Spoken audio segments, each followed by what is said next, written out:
Alright, yo, it's your boy Yoshikidneo, and we are back in the world of Boridil, the adventures in Boridil. And today's session, as we were talking about, what's been going on in the past week since we played last, because that's what we do, uh, it was brought up. What the hell are we even doing today? So, the players have no idea what they're doing, which means I have no idea what they're doing, which means I don't know if I prepped the right stuff. So, this is going to be a very improv heavy session, I think. The only thing for sure that's happening is they're meeting two new NPCs that are going to give them a quest to let me do this, hide from others, to essentially go from the City of Guilds and travel up to the Kirakuri Empire, which is currently enveloped in an everlasting storm that no ship has been able to get through. All communications have essentially been lost from that empire since the demon incursion, and the guy that they're meeting today wants to fix that. So, I hope that they take the bait. Not well, I shouldn't say bait. I hope they take the treat because this is a way for them to get a powerful ally, and also get rid of some of their debt, possibly. Who knows? We'll see. And then I'm actually, in reality, Strahd. That would be pretty cool. That would be actually like where one of the players is actually the villain secretly the whole time. Only the DM knows. What would be better is if the DM didn't even know. I've read stories. I've read stories where players were able to one up the DM by doing all these tiny little things that seemed like they didn't matter, and then eventually they're like, hey, remember when I did this, and it's like, yeah, what about it? Well, all of that was to do this. Is it possible? And they're like, fuck, all right, cool, welcome to being the BBEG. It's time for you to make a new character. To fight yourself. All right. Anyway, let us go ahead and get into it. The last time we left our characters, you guys had started the session finishing up a little chat with Inniscraft. A little bit more ended up going on with your little chat. She gave you essentially one of her favors that you owe her. She wants you to go and find this new character in town, Lid, who showed up at the auction mysteriously, bought a bunch of these ancient artifacts, and then pretty much disappeared from the City of Guilds after the auction was done. No one knows where this guy is. They don't know what he's up to or why he would want these random ass artifacts. But Inniscraft, or Lid has caught Inniscraft's attention, and she wants you to find him. And more importantly, she wants you to steal from him as much as you can. After you guys had left, Joker had reappeared, and he had given you, or he had overheard a little of your conversation with I think you guys had told him what you were up to. Something about Lid, you were asking if you knew, or if he knew anything, and he said he didn't, and he wants to change that. So he gave you a promise of 5,000 gold for each of the following 4 tasks. One is to find out where he's essentially hiding, or where his base of operations is. Another is to find out what type of powers he wields, or how powerful he is. The third is to figure out what he's up to, what his goals are. And the last part is to kill him, if you're even able to, but there's no telling. And while you were having this conversation with Joker, as Kirsten has pointed out, you were then told that he had a job for you. He wanted you to steal a bunch of paintings on the 8th day of this month from a Rosine Willowward, the former leader of the Peacekeepers Guild, which has now been disintegrated. but she still lives a very prominent and wealthy life. And she's holding some sort of painting showing, very exclusive, very hush hush. But Joker's boss found out and he was not invited, and he wants to get back at her. And what better way to do that than to humiliate her by having you guys break in to her little art exhibit, steal all the paintings, and destroy everything else. But obviously, he just wants you to destroy whatever's in that room. He doesn't want you to destroy the whole whatever location she lives in, like you were suggesting. Thought I would bring that up.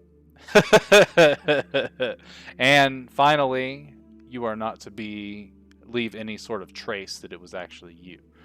Um, he said that he'll come back to you the night before to see if you're still or willing to, or if you're even willing to do the job, and he'll give you some special equipment at that time if you are. He then left, and right after he left, a thug had approached you guys saying that right after he left, you guys talked a little bit out in the middle of the street about how to find Lid and what you could possibly do. You had some ideas given to you by Ennis Craft, and I believe Joker helped out a little about somehow retrieving an ancient artifact that you could put up for auction on a week from now. That would probably lure him out. Otherwise, there's a possibility that some of the criminal lords of the City of Guilds would know. But while you guys were having this conversation out in the middle of the street, a thug had approached you saying that he actually just saw Lid, and for a fee of 100 gold, or no, 200 gold, he would show you exactly where he is. Which I'm pretty sure it was Quinn that was talking shit, so he ended up upping the price to 500 gold, half now, half after you guys see Lid, which you guys ended up giving him 250 gold, and he led you into a trap. Essentially, they had heard that you guys had a green dragon egg, and they wanted it from you. What they didn't know is that you had already given it up to Ennis Craft just a few minutes before. So they were essentially bringing themselves to their own deaths because you guys were able to wipe the floor with them fairly easily. Except for their leader. Their leader was pretty badass and was whooping you guys from afar somewhat. Snoopy tried to take him on 1v1, but was unable to hit him as much as he was able to hit Snoopy. And he also ended up being a lot faster now that Snoopy is not as mobile as he used to be, which is hilarious. To be fair, he didn't show up on the map where you thought he was for us. Yeah. That's also true. It sounds like a classic Pixie problem. Oh, where a fireball would have ended everything? Yeah. Or better yet, start something completely different. Yeah, that I think was a Roll20 server issue. So that probably would have definitely changed the outcome just a little bit. But regardless, you guys did win. I did not foresee that changing. Most of those thugs tried to run away. You guys were essentially aided by these warforged known as the Nameless. The Nameless. And from what you remember being told by somebody that you don't even remember seeing, is that they are nameless for a reason. They can't really be tied to whoever gave them their orders or whatever it is that they were doing. So it's a really productive way to send out or get something done without you being traced back at all. So these Nameless ended up gathering all of the bodies that you guys had knocked out and killed them instead, gathered them onto a very large pile, and burnt them to ashes, which you took as your cue to get the hell out of there. And you did. As you were leaving, it was time to go and find a place to rest. So you guys called for your normal taxi, and your normal taxi guy, Ollivander, rolled up, but he already had 2 patrons inside of his cab, which they had called out to you saying that they would love some extra company and that they will pay for the trip. And that is where we will begin our session, is as you guys hail the cab and it comes by, Ollivander says, if you guys don't mind company, you can join and he'll take you all to where you need. And this gentleman, pokes his head out. Yes, please, join us. We'll pay for the trip. Wherever you need to go, let's have a little conversation. I love meeting new people. Well, that's very generous of you. Right. Yeah. You're You're gonna quite fabulous. as soon as he's. Oh, go ahead. Sorry. I was just gonna say he blushes, but go ahead. I was gonna say as soon as he says I'll pay for the ride wherever you want to go, like I immediately am already on the cart. And I'm gonna be like, look at the guys and be like, he's paying. Let's go. Yeah. All right. And I'd hop in there. So do I. I assume the same for Tamsin and Quinn. I believe that Tamsin's probably still BRB.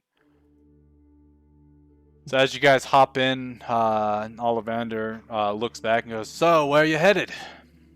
Back to the inn?" Yeah. I guess they have a room at the inn, so I guess I'm following their lead. Perfect. And he, snaps the reins, and the horses start to turn, and you guys start to head on your way. And the gentleman that's paying for the ride, Ollivander, if you wouldn't mind going just a tad bit slower, I get a little queasy on these rides.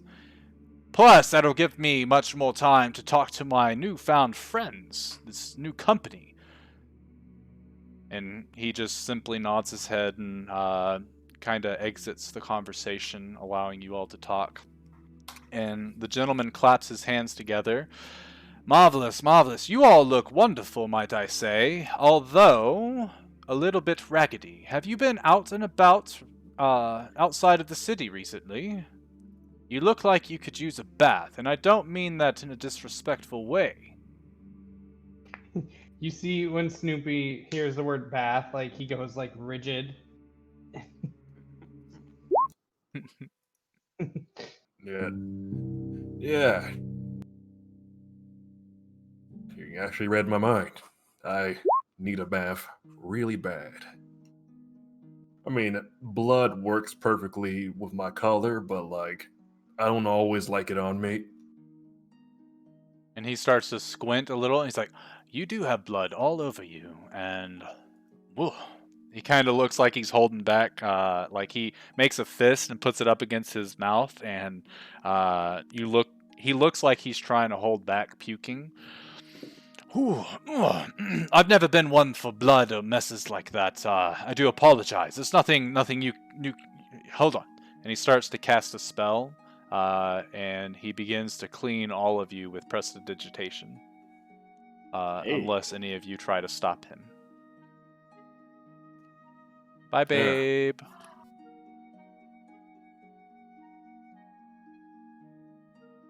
I don't stop him.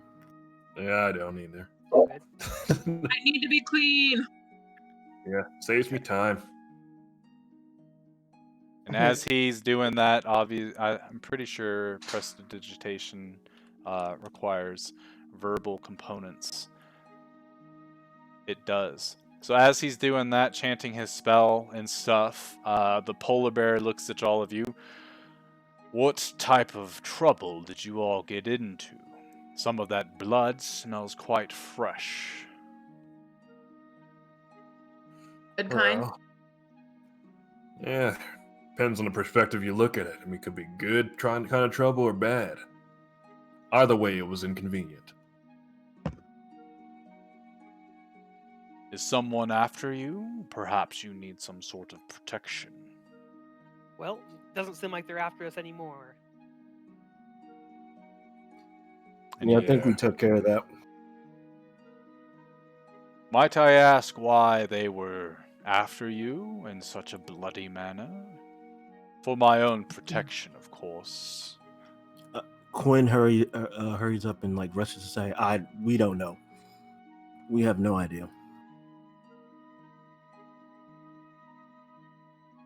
In my understanding, it's usually best to try to figure it out and put a stop to it as quick as you can. Otherwise, they'll keep coming at you. They probably wanted a talking dog. And he ends up raising an eyebrow as you say that, and he looks over. Huh. So, Darwin finally did it, did he? Are you one of Darwin's pets? No, I'm not. I'm actually Charles. The product of Charles. And you see the polar bear sort of like get sit up a little bit to look at you curiously, and it's at this point that Aaron finishes his spellcasting. He's like, "You're the experiment that Charles had created. Then you're Snoopy." I kind of like light up and my tail starts wagging. Yeah, that's me. You see two mage hands pop out and start to scratch you all over. I heard you love pets. I'm like rolling all around. You know how I do. Mm-hmm. Ah, what a good boy, right, Winter? And the polar bear nods his head in agreement. Ah, I've heard very good tales of you, or at least what little Darwin already knew about you. You are all he talks about at our meetings, you know? No, I apologize. I probably didn't introduce myself as efficiently as I had meant to. I was so excited to meet you all.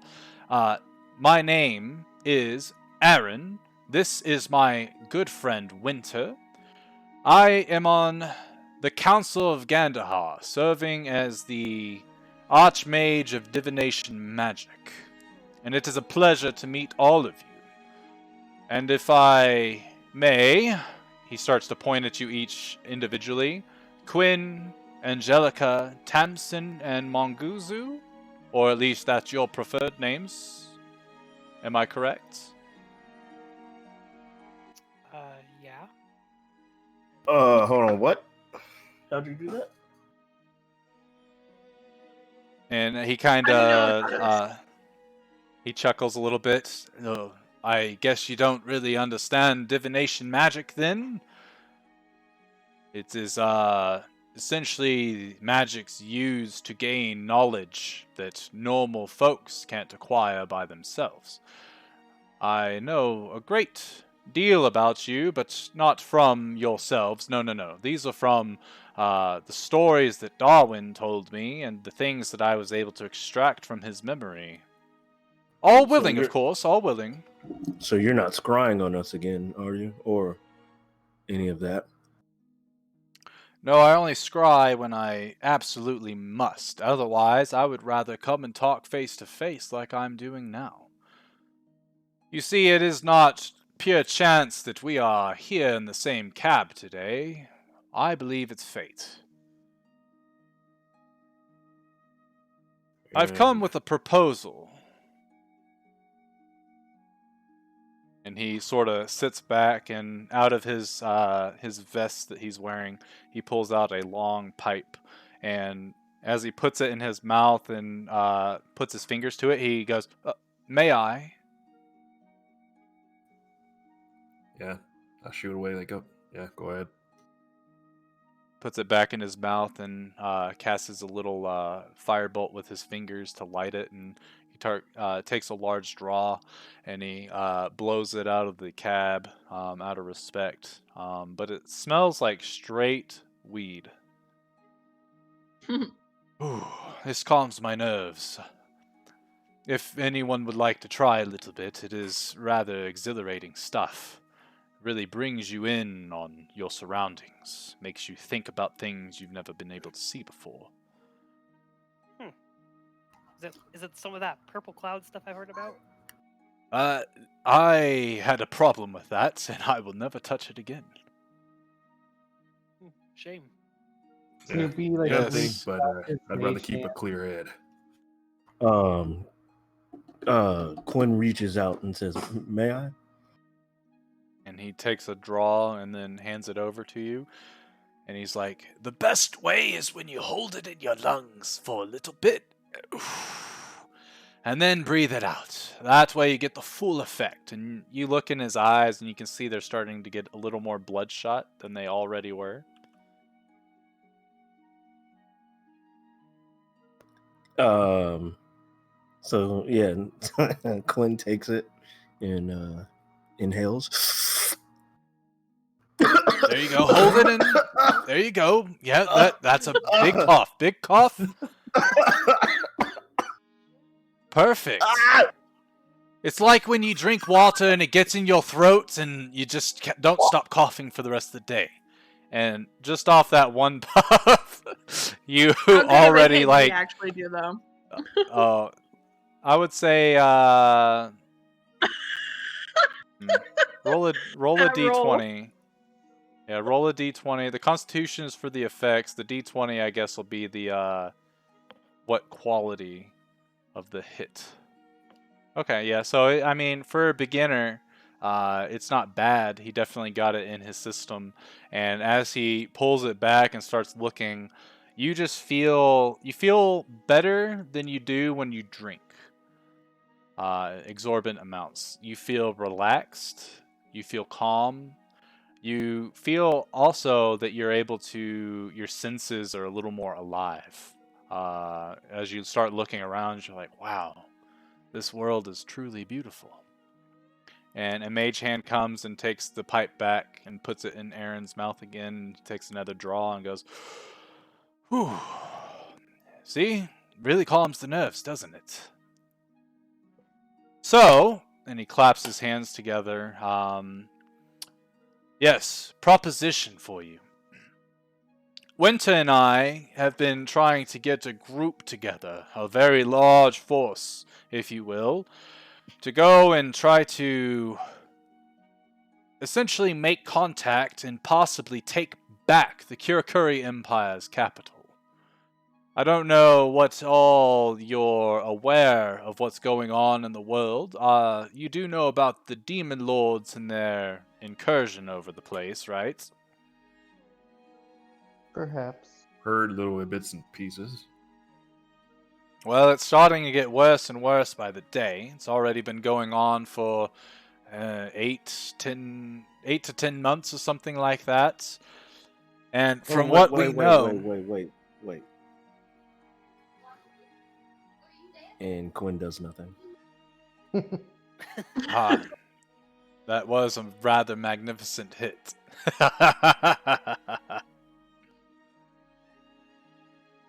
Anyway,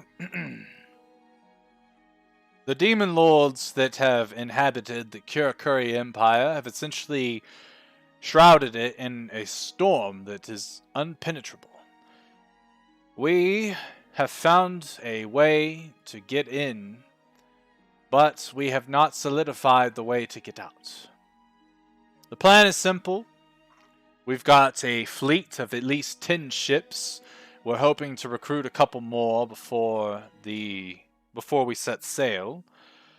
But our goal is to head into the Kirakuri Empire, break through the storm, take back the capital, and then that's where the issue comes into play. This first part, the more forces we have, the more chance of success. But the second part, the getting out, is the tricky part, and I need a very specialized group. Someone that is quite capable. Someone like you all. Have you ever heard of a group of gods known as the Lightbringers? All of you may make a religion roll at disadvantage.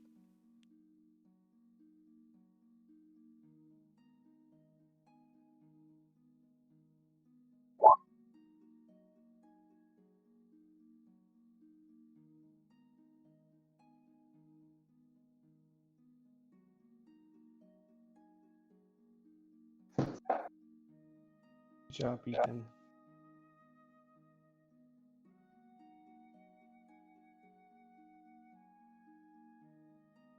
Okay. So as you think Did you not about get it, it? I did not. Okay, never mind. But it's all good. So as you all think about it, the puzzled look on your faces is enough of an answer for Aaron. He goes, "The Lightbringers are a collective of gods that are essentially put in place for when this event known as the Battle for the Title of Demon Prince, this thing that the Demon Lords do every once in a while. Sometimes they do it every couple hundred years, couple thousand. On one plane of existence, they did it every million years, and it was dreadful. But anyway, the Lightbringers are essentially put in place as a sort of backup, just in case the world is unable to handle the Demon Scourge, which currently we are not. So we desperately need the Lightbringers' help, and the way we do that is by lighting what is known as a pillar of light. One of them is found on each of the continents that are being invaded. In the Kirakuri Empire, that one I need a specialized group with how long it's been off the grid, in the demon's hands. Because trying to march an entire army is just, it's not going to work, unfortunately. But I believe with my help, I can get you to that temple, and if you're able to light that pillar, then the legions of the Lightbringer will come in and help us push back the demons back to their abyssal homes for good.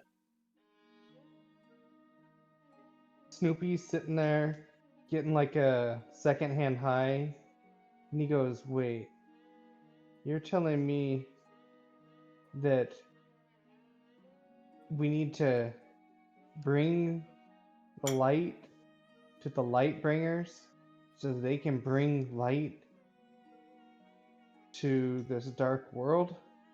Wouldn't that make us the light bringers?"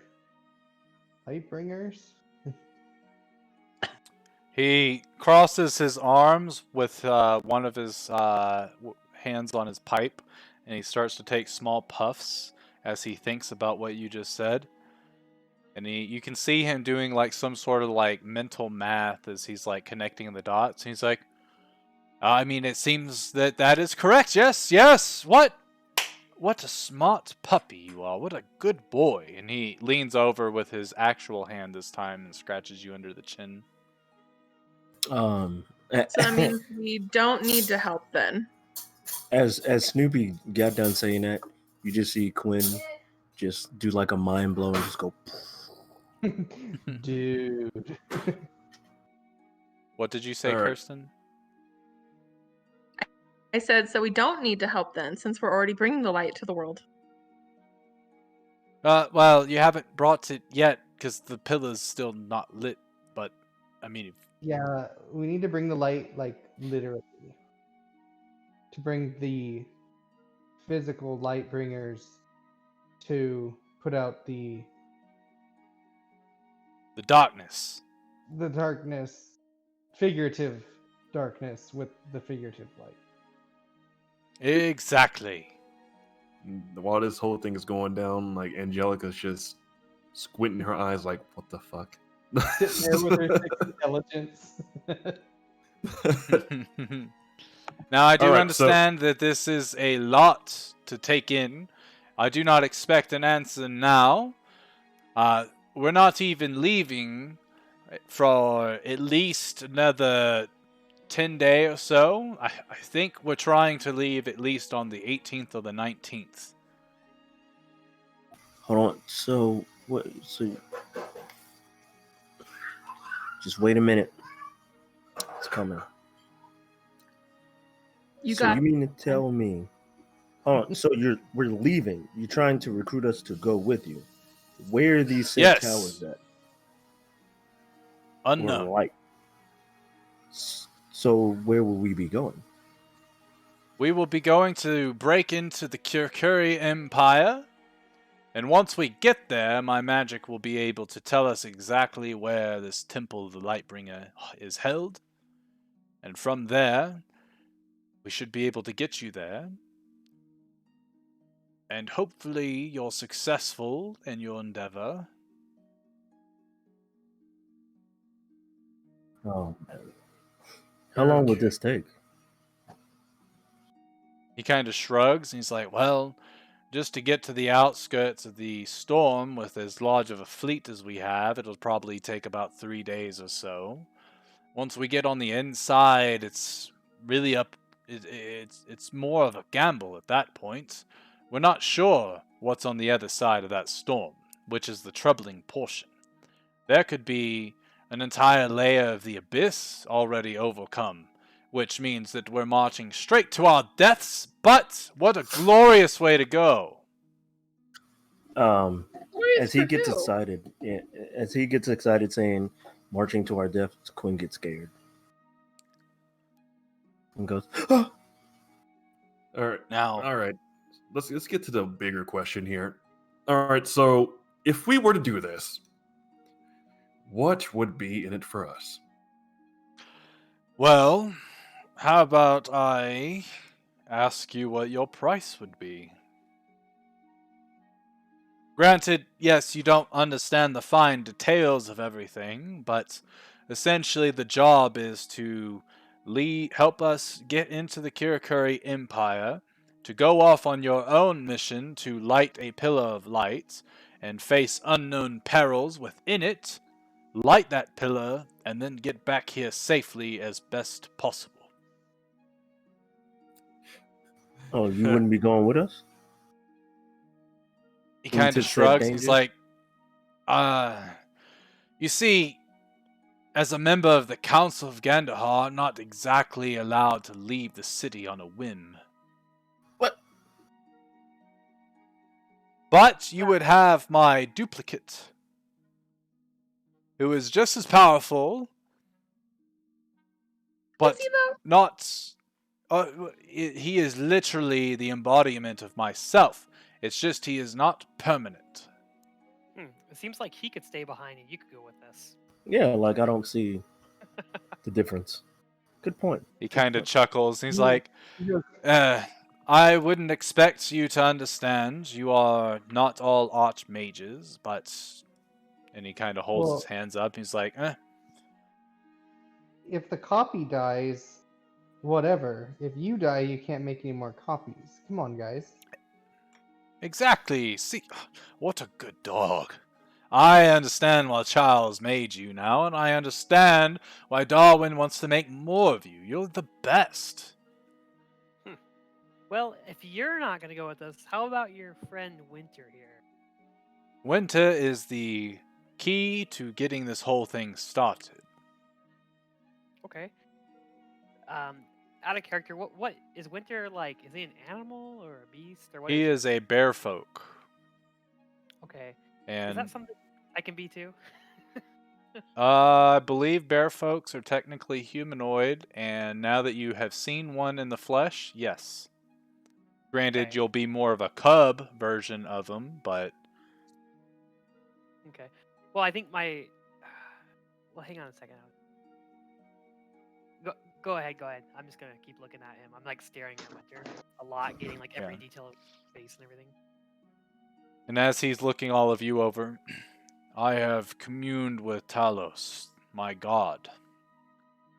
And he has given me, through divine intervention, a key to getting through the storm, but only for a matter of minutes before his power is overcome by the demon scourge.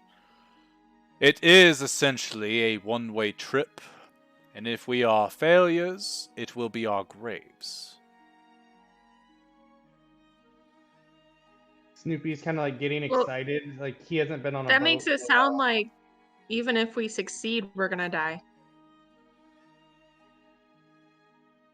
If you are able to light the pillar of the Lightbringer, there's no doubt in my mind that the tide will turn drastically within our favor.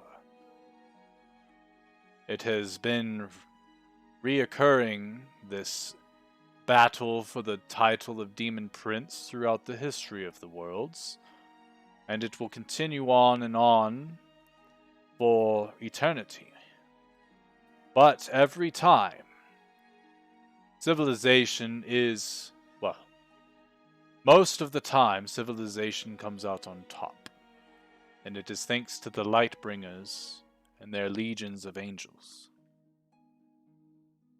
Guys, this actually sounds like something that we could do that's good. Sounds fun, but kind of sounds like we're a necessary sacrifice. Exactly. No. See, the whole thing... And he kind of starts to think for a second. I guess if we Yes. fail, it is a sacrifice. But that's why we just don't fail. So what are Says you going to you do to won't make sure even we be don't? there.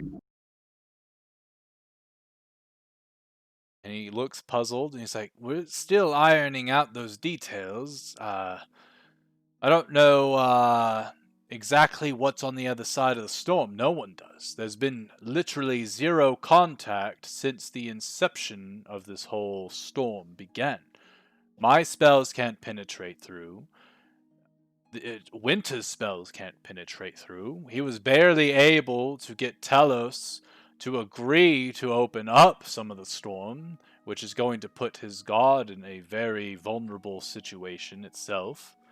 There's a lot of high stakes, high reward in this endeavor, which is why we're trying to make sure we have the best people for the job, and the best people are you. All right, you keep talking about reward a lot. Is there any sort of monetary reward? If that is what you wish, yes. Otherwise, name your price. I can help you. Do you think you could rid us of some enemies? And he strokes his chin. Rid them how? Make them I- disappear? Maybe? Make them either be friends or make them forget us or kill them? He looks over at Winter, and Winter looks over back at him. Might I ask who your enemies are exactly? It's funny that you mentioned that. Well, they're not like the most powerful things in the world, but have you ever heard of Baba Lysaga? Yes, I have. In fact, I have met her, and I would rather not meet her again, but I would have a solution for you. Uh-oh. What's that solution? And he leans forward, and he takes a puff on his pipe, and he holds it in for a second, passes it to Quinn to see if he wants another hit. You want to roll another d20? Yep. And then go ahead and roll a con save. Okay, give me a second. At disadvantage. Okay. So you take the hit, and it's sloppy, but it hits you really hard. So now you're like full on blitzed. You guys look at Quinn as he's doing this, and his eyes are bloodshot, and he's just kind of like, his mouth just keeps hanging open, and like Aaron's mage hand will try to close it, and it just pops back open, and there's like a little bit of drool coming. He's like, he'll be fine, trust me. Your friend, or rather enemy, Baba Lysaga, has a particular weakness, and I can help you exploit that weakness if you are to help us. That weakness wouldn't happen to be her son, would it? He kind of goes, he doesn't really give her any power. In fact, if you were to do anything more to her son, I think you would enrage her even more. Just making sure. No. There is a... I'll say this, and then I'll leave it at that. There's a particular someone who has sway over Baba Lysaga and her actions, and I know her location. Oh. Hey, Now I'm So- interested. Well, if you're talking about Innis Craft, we already know that. No. Definitely Innis Craft not. is simply her sister. Sisters are not very powerful against one another. They are on an even playing field.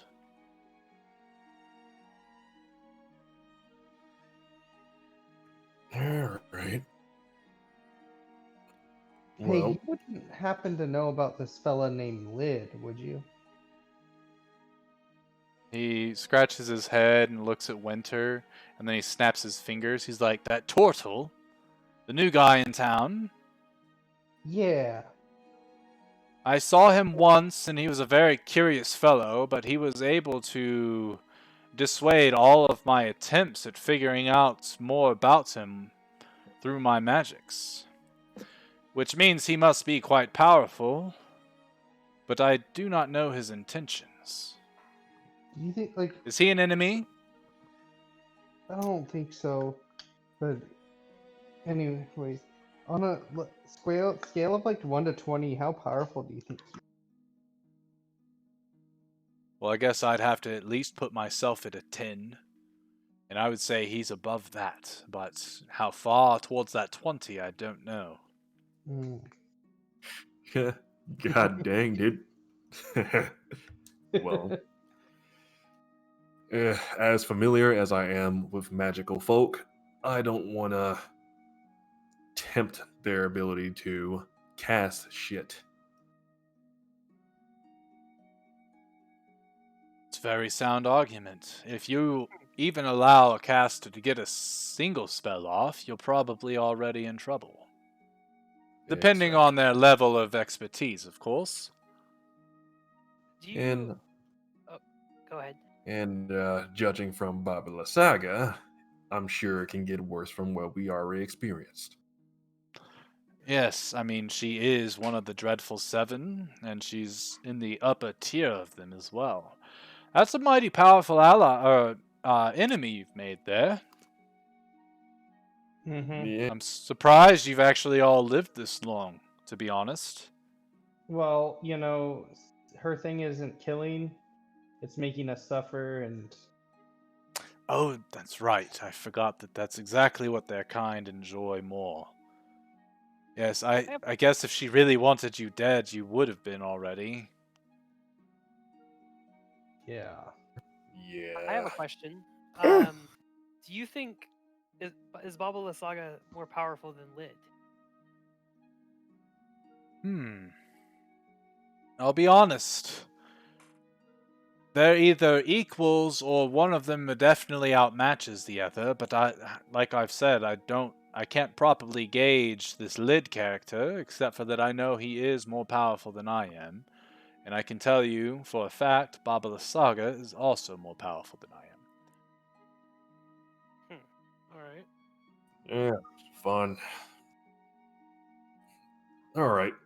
Well, provided that we're getting proper compensation after doing this, Oh yes, I'm, definitely. And I can also throw I'm, in, for each individual, either monetary value, or perhaps a item of magical effects. can't be Oh. wrong. Can't go wrong with that. Honestly, No. I mean, I say but honestly, you have to ask the rest here as well, see what their opinion is on it. Of course, When and would again, please don't make your decision right now. This is a lot to take in. It's definitely something better suited to be conversated with the whole group. Make sure you're all on the same page. Let's do it. Said Snoopy. He means let's discuss it. And yeah, so So since we're about to do that, how do we find you? It's not very hard, actually. Us, the Council of Gandahar does live within the palace of the City of Guilds. I'll make sure that the guards are aware that you are allowed on the premise, and they can fetch me at any time. If I'm not at home, then one of the attendants will be able to send a message to me, and I will be at your service within a spell. All right. And what's your name again? I'll pull out my journal and pen. I will type it out for you. The name is Aaron Daki. This is Winter. I'm actually going to make him available for you guys to see in your journals. Thank you. Out of character. So for what I was looking at, I have to be my medium size. But what is like the max height on medium? Like is 6 foot medium size still, or is that too big? No, I think the max size for medium is like 7.5 feet. Okay. It's either So as long as 7.5 or 8 feet, but yeah. Okay. How tall is Winter? Winter looks to be pushing the 8-foot mark. But you'd be able to be like, you could make yourself into a smaller Winter. A somewhat smaller Winter. Like 7 foot or 6.5 foot or whatever. Yeah. Okay. Or well, so I think in theory the way Changeling works is you don't actually change your height to match. You change your physical features. What I was reading, let me read it back to you. It says you decide what you look like, including your height, weight, facial features, the sound of your voice, coloration. Never mind. I'm thinking of a different spell, probably not changing. Yeah, I think that was the alter self one. That's probably what I'm thinking. Yeah. Okay. But yeah, never mind. You'd be able to look exactly like Winter. Okay. Yeah, I look all my research showed that I had this. If I'm medium, I have to stay within my medium size. But I could. Yeah. Okay. Yeah, you can't. That's right. You can't go. You can't become a large creature, and you can't become a small creature.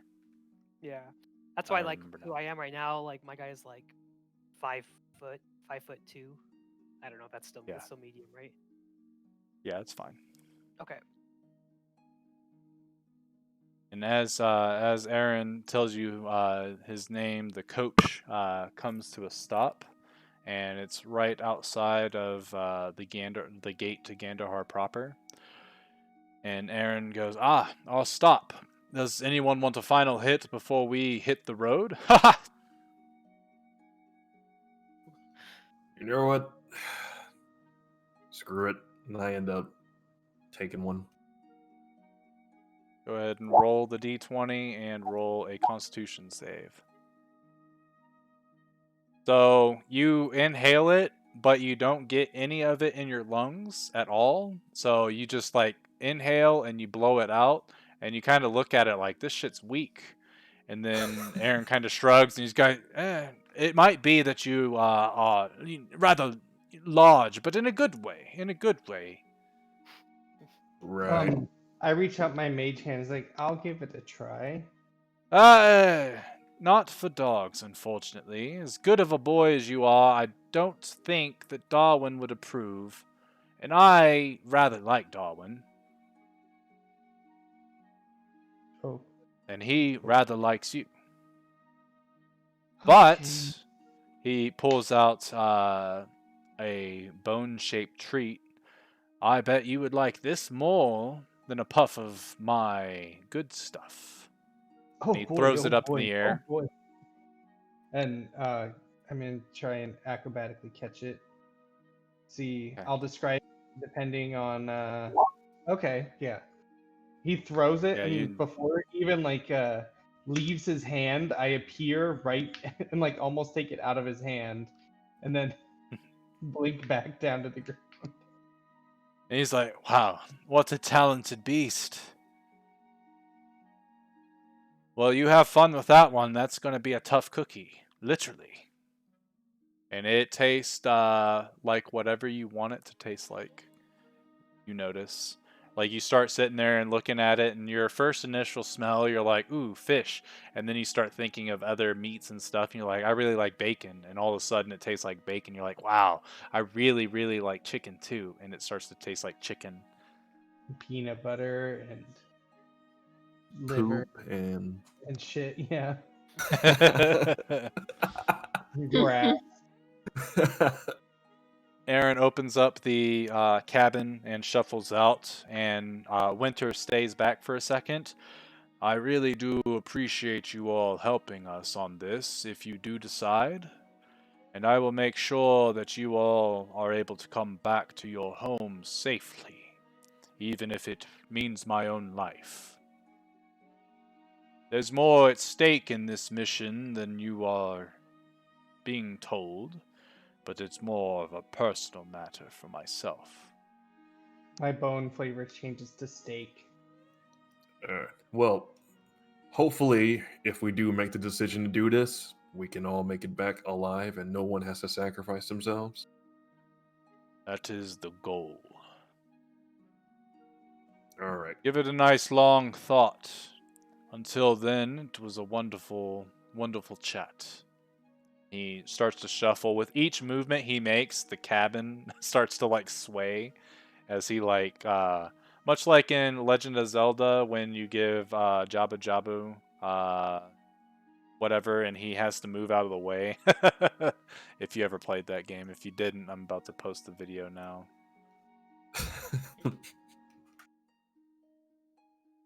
But anyway, they get out and Aaron closes the door and he's like, it was a wonderful chat. Hopefully you feel the same way, and I can't wait to hear your response, regardless of what it was.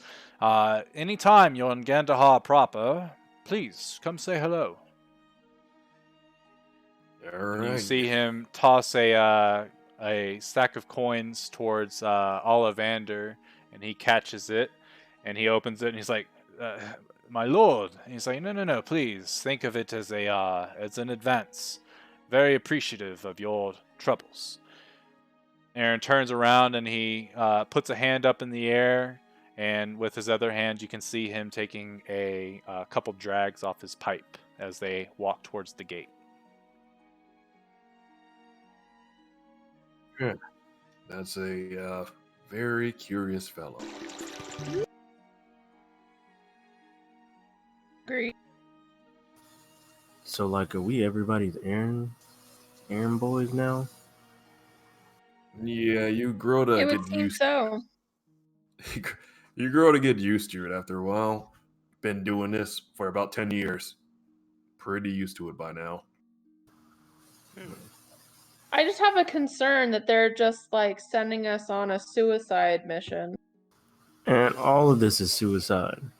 Working for Opal, investigating more this so lid than dude. We like it's all suicide.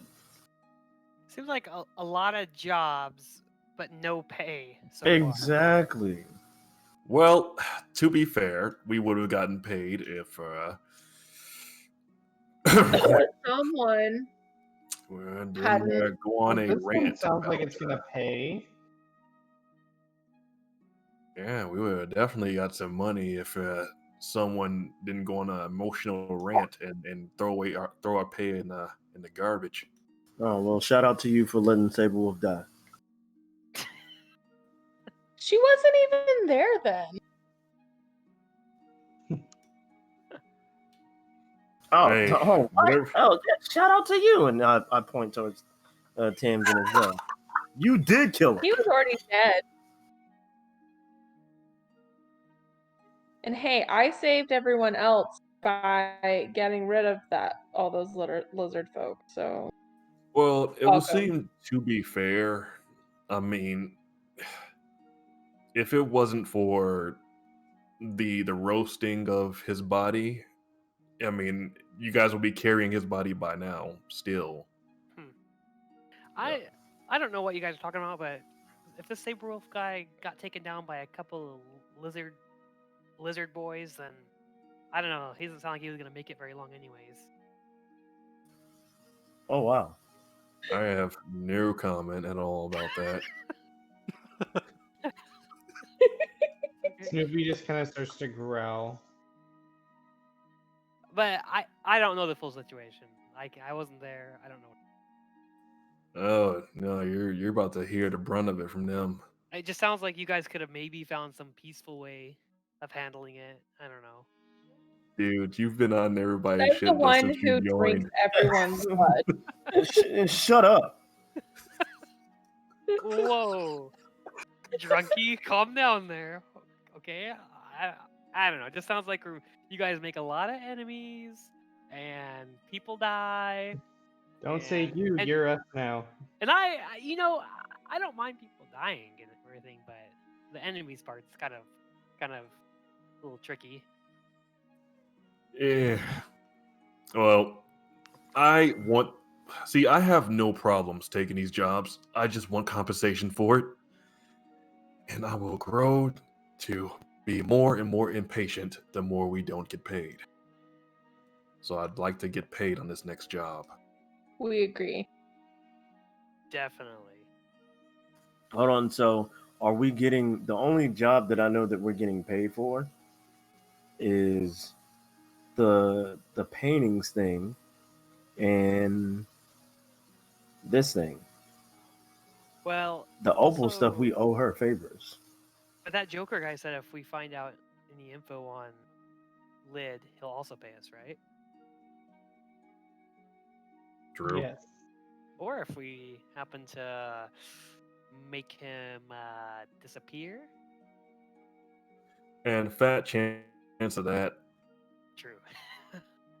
Well, all I know is I don't want to face him unprepared. So, Agreed. Brady, how does this stuff add up, or line up within our schedule?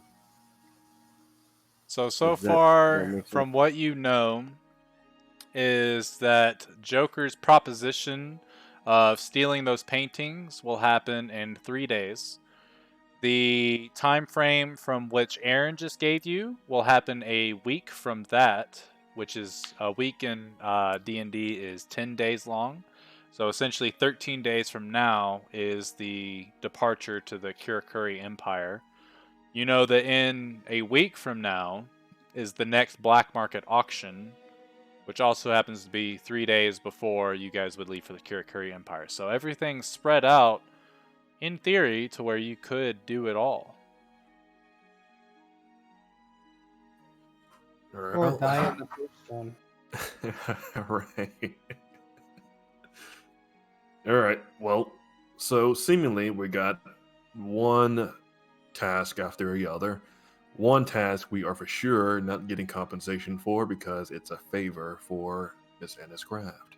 So we essentially need to pick our missions wisely. Obviously, the one that we just got isn't for another 10 days, so we got more than enough time to think about that if you would like to do that.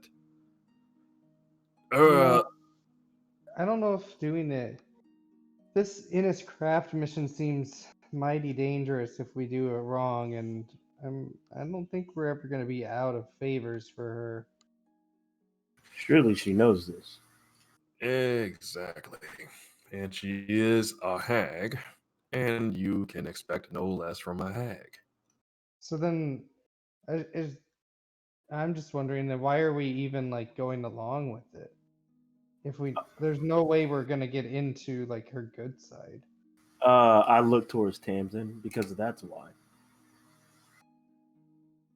She has answers that I need. How do we know that you're not just working for Innis Craft? You We seem pretty all close. are. Technically, we all are. Well, I mean, it sounds like I'm you Miss know her a Opal. little more than I do, so I don't know. If you guys say you trust her, then I'm in. But Well, no, none of us trust Yeah, Innis none of us Craft. trust her. Well, So you I guys- would see it like this now. I'll probably think of it as long as we don't ask her for shit else, I'm sure we'll get what we need. And how many favors we owe her? Like 4. 10, 12? Yeah, I could just keep going. The more we need answers from her.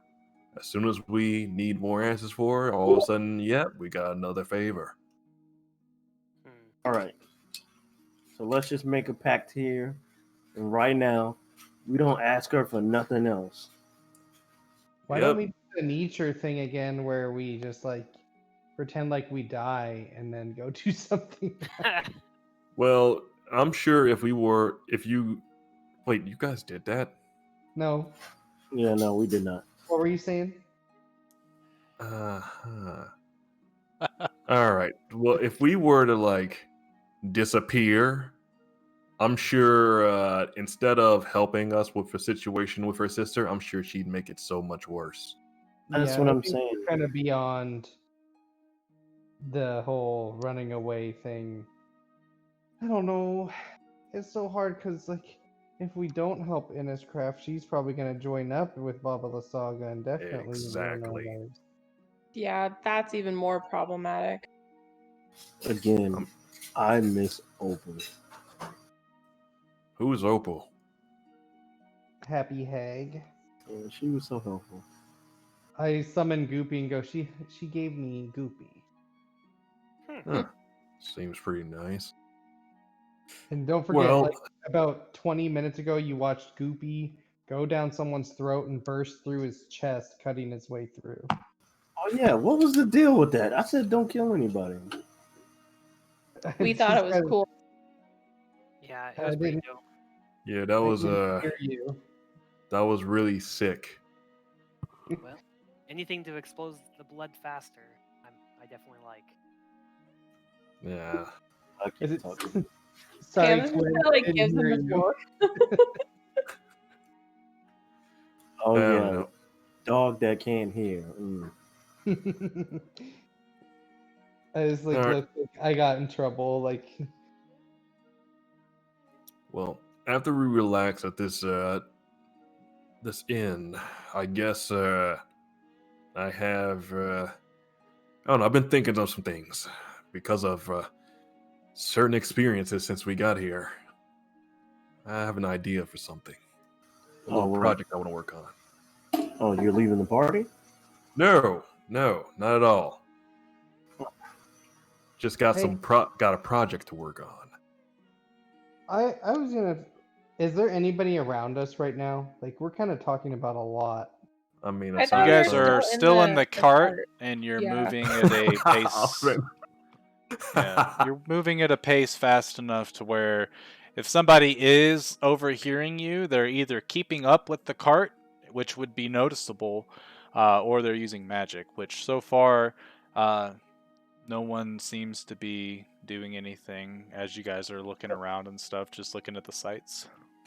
Out of character, Alavander is like, welp, I know all this stuff, but I'm just going to keep my mouth shut. That's why he got handed a fatty bag of gold. Yeah.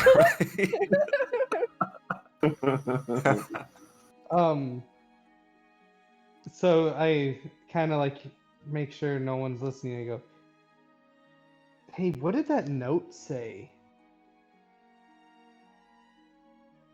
Yeah, Damson, what'd that note say? Oh, the note said who hired him to come after us. False. Yeah, it did. I believe Brady. No, I have a note. The note said that there was the dude that originally hired us to get the golden dragon egg is who sent him after us to try and steal it back and potentially kill us. That does not say anything about who wrote the note, which is what you stated. Also, it was not a gold dragon egg. Or whatever the dragon egg was. Green. Which you wouldn't have known. The silver dragon egg. Can I get it right? Jeez. The colorful dragon egg. The dragon scale from Dragon Tales. So like Snoopy's kind of like just looking at you like, so what did it say? The guy who hired us to originally get the egg is the guy who hired them to steal it from us. That's what the note said? Yes. Do you have it? Simple terms. Do I have it? I should, right? I don't believe that you ever got rid of it, so yes. And the note reads along the lines of, we heard that Corgus hired these guys to get a dragon egg, but they never sold it to him. So I want you to get that egg from them at all cost. Then there's no signature or anything on it that you can see. Yeah. Really? Well, I was I'll about have to to- go. Okay, about out of to go character. I have to kill go listen to Corgus. that session because I could have sworn it was the guy that hired us. No, Corgus did not write that note. I was about to suggest we go kill Corgus. Okay. Read more carefully, Well, Tamps. Jeez. where it looks like looks like that guy that you pink bellied to death Hat was on some weird motivation. We just don't know exactly who hired him. I think the motivation was money. Yeah, True. but was that before or after you shoved it down his throat? And then slapped and had a bunch of apes pink bellied a man to death How'd as you he even had his think of throat that, ripped out by a Quinn? child. That was the fucking funniest thing I've ever seen. Yeah, And Snoopy and- just like starts rolling around on the carriage floor. Like in this mortal battle, and you have a monkey slapping his tummy. Yeah, it was highly entertaining until the man's throat got ripped out. Yeah, we By the may have killed child. him, but at least we didn't torture him, Quinn. I mean, I didn't intend to kill him. Actually, No, I no. didn't kill him. No, yeah, like it was fun. No, it was wrong, Tim. It was hilarious. Like, see that man like squealing after getting slapped in his stomach so many times. But like the child there, as I point to Mongo, he took it too Mongoose. far. Well, hang on. Here's some benefits, okay? For the next couple of days, I don't need to kill somebody.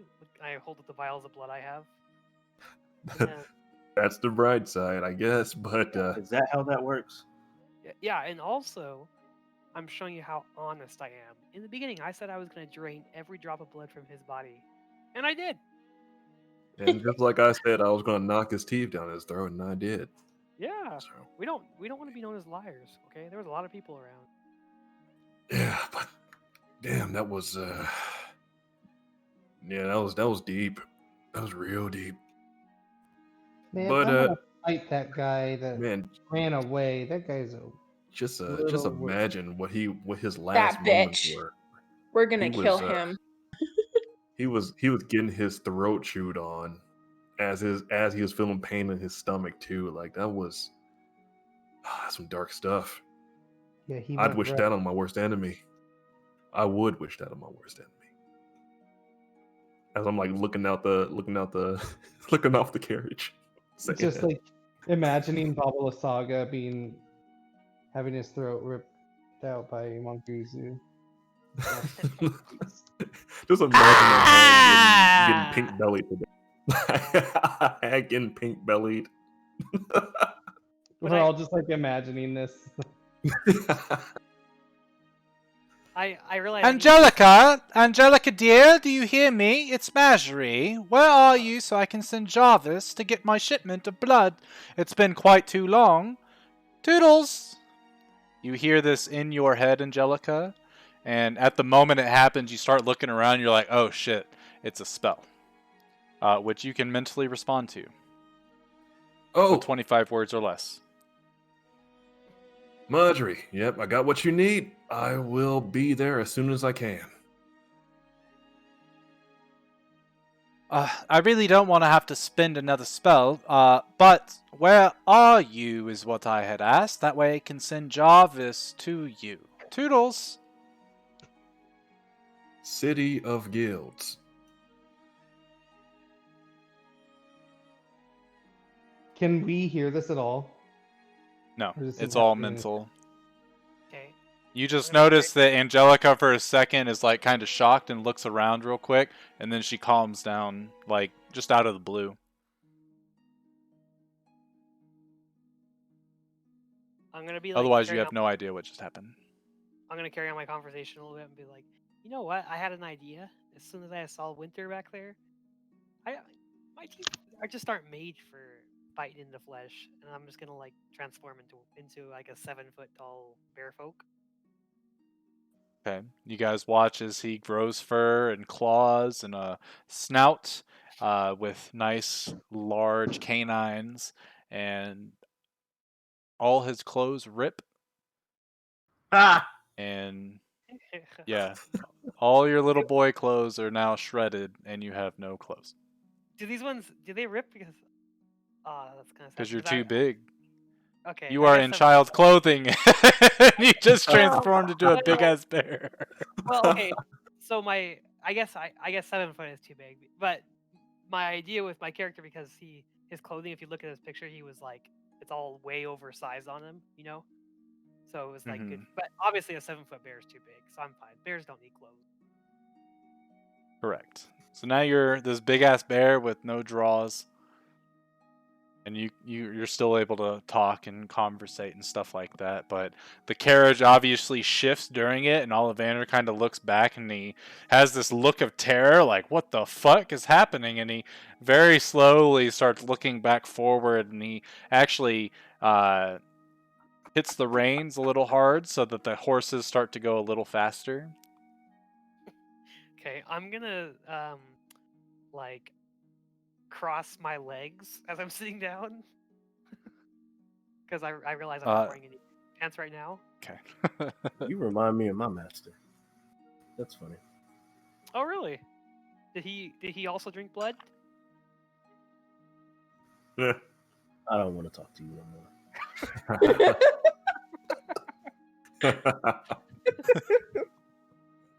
Well, now that you have your furry penis out, how do you feel? I feel good, and I like reach my paw up and like touch one of my like teeth, and I'm like, you know, and if you want to see if these could rip through flesh. Pass. Keep that trick to yourself when we actually have to go fight something. The bear thing or the bite thing? The bear thing, the all yeah. The change in size. I'm assuming the size comes with it. The strength comes with it, so could be useful. Well, actually, I don't think it does. Out of character, I don't. So my out of character, it does not. It does not. No. So I'm still the same. Other than I physically do have sharp, pointy teeth. So you're just a hella weak bear. It'll make it easier for you to essentially bite people in the neck. Yeah. It won't do more damage or anything mechanical in your favor, except for looking like a bear. Yeah. But will it like? I mean, it's like the difference between a hammer and a knife, right? Like can it actually cut? Yeah. Yeah. Exactly. Okay. All right. That's all I wanted, so that's good. Okay. Yeah. All right. Well, I guess it could be intimidating, right? I mean, but how often do people see bears around here? In all honesty, like, I mean, I've only vicious. I've only been here bear. one day, and I saw one riding in a carriage just now. So I don't know. There are, in fact, 2 of them. I'm just joking. Nietzsche's not here. I just want to do his voice. It's been too long. I'm gonna go ahead and I'm gonna transform back into the boy form, but I'm gonna wear Braden's clothes. Okay. So you watch as Mong starts to get out of his backpack Braden's clothes, and then he transforms and quickly puts them on. They are definitely too big for him. They're baggy, but he's able to make them fit with the belts and stuff that he keeps inside of his backpack for just such an occasion. That would be hilarious if he wasn't able to, he didn't have a belt, so he's having to hold his pants up every time he's trying to cast something. True. question out of character again. So I just realized I actually have it came with a pack, a set of common clothes. There you Was that go. my okay? Should I just so I don't feel like I'm cheating all the time? I'm gonna put like child on them so I don't like be like, oh, I have adult common clothes. You know what I mean? I'm gonna put child. Yeah, that's on them. fine. Okay. And I'm actually gonna change it to those awkwardly in front of everybody again for the second time changing. Okay. You guys Alright. watch Mong as he puts on Braden's clothes and he realizes just how big they are, so he takes them off and puts on these child clothes that are almost very similar to what he was already wearing before he turned into a bear and ruined them. They just have, they look like they're actually nicer, a lot newer. Not as worn, which definitely goes against his normal facade. Can I smell a difference when he changes? Can you see or smell a difference? Smell. He still smells like Mong every time. Okay. I'm gonna look over everybody. I'm like, man, I really need to go shopping and get some more clothes. I'm gonna look over at Angelica and be like, you look like you like shopping. What are you insinuating? Oh, nothing. You just have very fancy armor, so I assumed you know the right places to buy stuff. This armor was handed to me by my father. So, Oh, yeah, I like shopping for stuff for survival and whenever I go on trips, but nothing for my happiness. I Well- could turn around to the artisan district. It's only a couple minutes back. what time of day is it, Brady? It is a little bit after noon. I think 1 o'clock is what I said last session, so we'll say it's roughly 1:30 at this point. Wow, Angelica, you didn't want to murder him for eavesdropping. Uh, I know that's a pet peeve of yours. I am unfortunately able to hear everything you've said, but I keep it all confidential. Think of me as a therapist. That's why we like you, Ollivander. That's why I like you. And he reaches back and scratches you on the chin as he leans back, but then the horses kind of veer off course. And he's like, oh shit! And he gets it back. Wait, so we are in a horse-drawn carriage? I totally thought that he was walking us around. Oh, no. You are in a horse-drawn carriage and always have been. That would have been gold if it was that. Bro, there's crazy guy with tree trunk legs running us around town. No. No, but yeah, I have a big project I want to do. Okay. Do you need to buy Should anything solve in town? Maybe. You guys mind if I go to the artisan district and whoever wants to go is welcome to come along? I'll come along. Do you need help with your project? I think I may be okay for the most part, but I'll keep that in mind. Well, I just don't need really some want to go leather buy and some. clothes. I mean, I'm not getting clothes. I'm just getting some materials. Oh. Got something special in mind. Okay. Judging by all the people that happen to be familiar with us, I want to take some special precautions. So this project is going to be a pretty decent one. Masks? Yes and no. Okay. But yes, I need materials so I can use my trusty tools to craft something nice. Well, I'll go with you if you want. All right, I'm okay with that. Maybe Anybody else want to stick along? What? Anybody else want to tag along? I'd like to go shopping. Shopping. Yep. We're about to go ahead and knock that out then. Quinn, what will you be doing while we're doing this? Yeah. I guess I'll go do some research on some stuff. All right. I send a message to Angie and go, I think it is research on some fifths of brandy. Yeah, as far as I know, he could be playing with his penis. I wouldn't really care.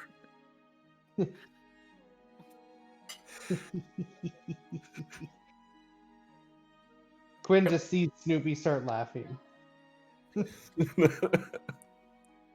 All right, Ollivander, was it? I guess we're going to the Artisans District then. Perfect. We'll be there in about 5 minutes. All right. So yeah, we got a lot of stuff. This is about to be I don't know. I'll say on the bright side for the objective that fellow just gave us. I mean, I guess it'll give us a chance to see some cool stuff. Maybe see some cool stuff while we're dying. We got to do it.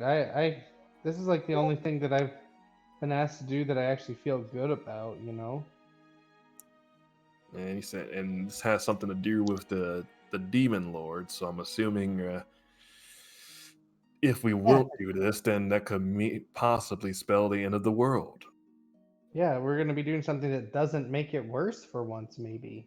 That sounds. It depends on what happens when we get in there, though. That could mean we could be possibly getting destroyed by some, I don't know, special mythical ogres or something like that. Who knows? You know, if we're dead, Baba Lysaga can't, like, fuck with us anymore. So I guess there's that. Who knows? You never know with these hags. They like to And then I torment. remember about the spell she cast on me, that she said that my soul will be trapped for whatever eternity or whatever. And I go, yikes, maybe not. Yeah, and I wonder, Tamsin. So, judging by the situation with Baba Lysaga, you think she would know anything about your arrangement with Ennis? I don't know how much they talk with each other, but Innes said that she would talk to Baba Yasaga for us and hopefully dissuade her because, then we won't be able to keep running errands for her. So, but True. there's no telling. She said that she couldn't control her, but Yeah, I don't know. it would be quite inconvenient if she happens to find out about your relationship with Ennis and be like, "Oh, you're a special edition, huh? Oh, I'm gonna have fun with you specifically because you have a specific tie to my sister." I mean, we think that they're on okay terms. I don't. Who knows? I mean, Right. they just are very violent creatures. So. Hey, I have Right. an idea. What was our full mission with Lid? Like, even if we got information back? Like, Essentially, we are getting.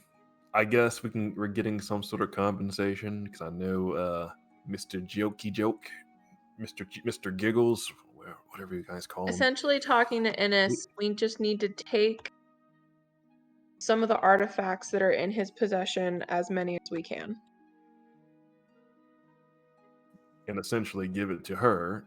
And then as far as whatever else, we just need to get Mr. Giggles information on him. okay, that's right. It's like we could just go lie to Inniscraft and say things about him, but that was Joker wanted to know that. Right. I'm sure if we were to try and lie to Ennis, she would know. If she can feel that guy's presence, she'll know. So I don't know. I mean, all these things are days apart. So who knows? Yeah, for Joker, we have to steal portraits before there's before the show. So I think it's different. Well, we have 2 different people to thief from. Weren't we They all supposed to sound like? fun to me. Weren't we supposed to like also like steal some stuff from some werefolk? Well, we don't have to steal. It might have just been a good way to lure out. Oh yeah. Yeah, man, and you guys have went to an auction before, right? Remember you talking to Mr. Giggles about that? We personally have never been to an auction. I've never been. Snoopy, Quinn. Yeah, I was Yeah. at that point to like with the little peace sign pointing to both Quinn and Snoopy. Yeah, we did that. Yeah, how'd that go? We got a bunch of cool shit. It was fun. Okay. So that lid character showed up there. Yeah, and he took like all this lame stuff. I mean, I guess getting a rare object could lure him out, but then again, it could draw up more bad blood within the city. Especially going to the quarantine, I'm more than sure, they would definitely, for sure, know that we are approaching. Are you sure about that? Oh, I'm sure. Definitely sure. Okay. More than sure. Sure. More sure. All right, Sure. and then he just kind of like stops listening.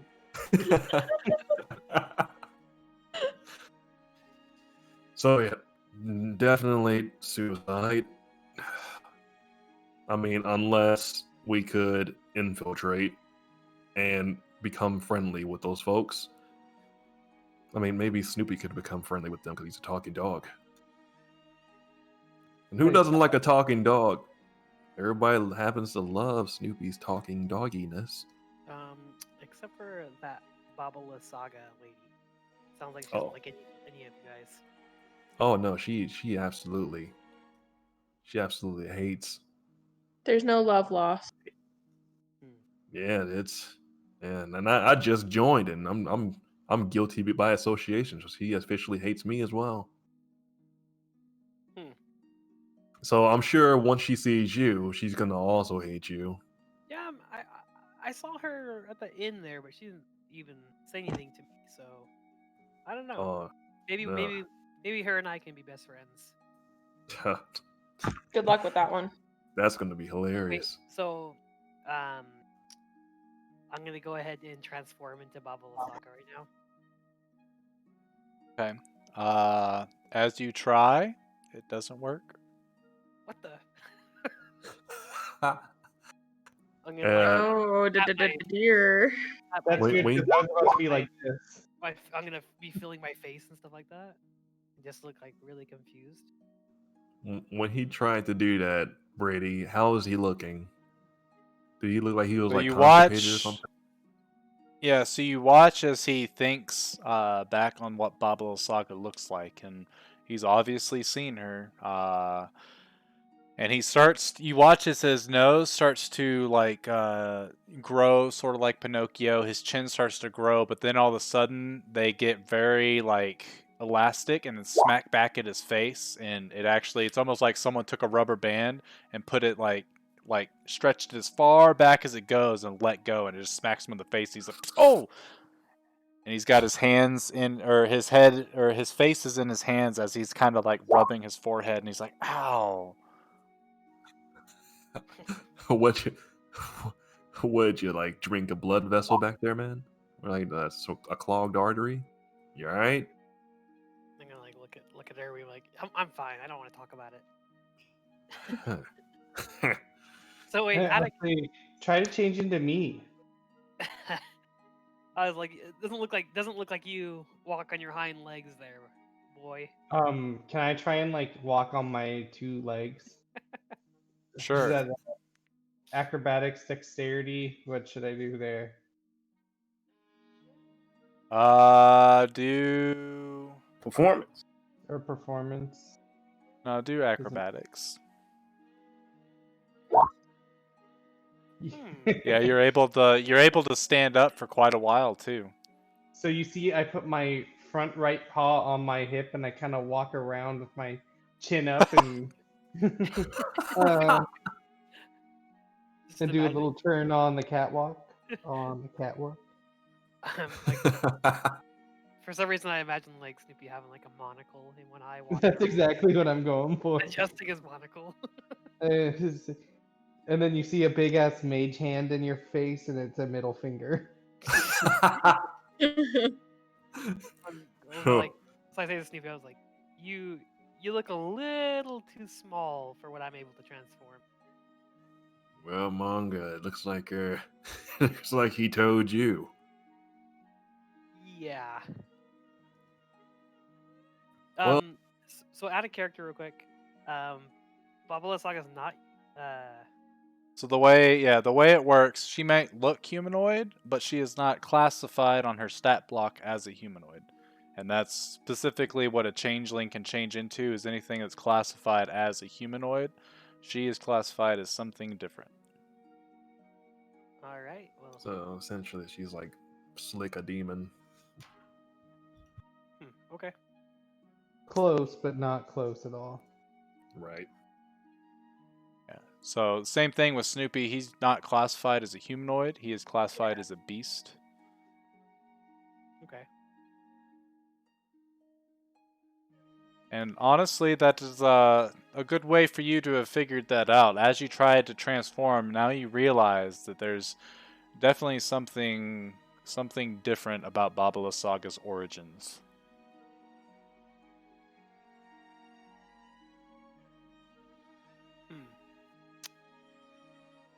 Okay, alright, I'm gonna look out the window if there's just look where we are. You guys are approaching the Artisans District. You can see the bustling of people going from shop to shop buying things. Okay. Hey, Snoopy, I need to pick up a couple clothes here. Do you have 5 gold I could use? How are you always out of money?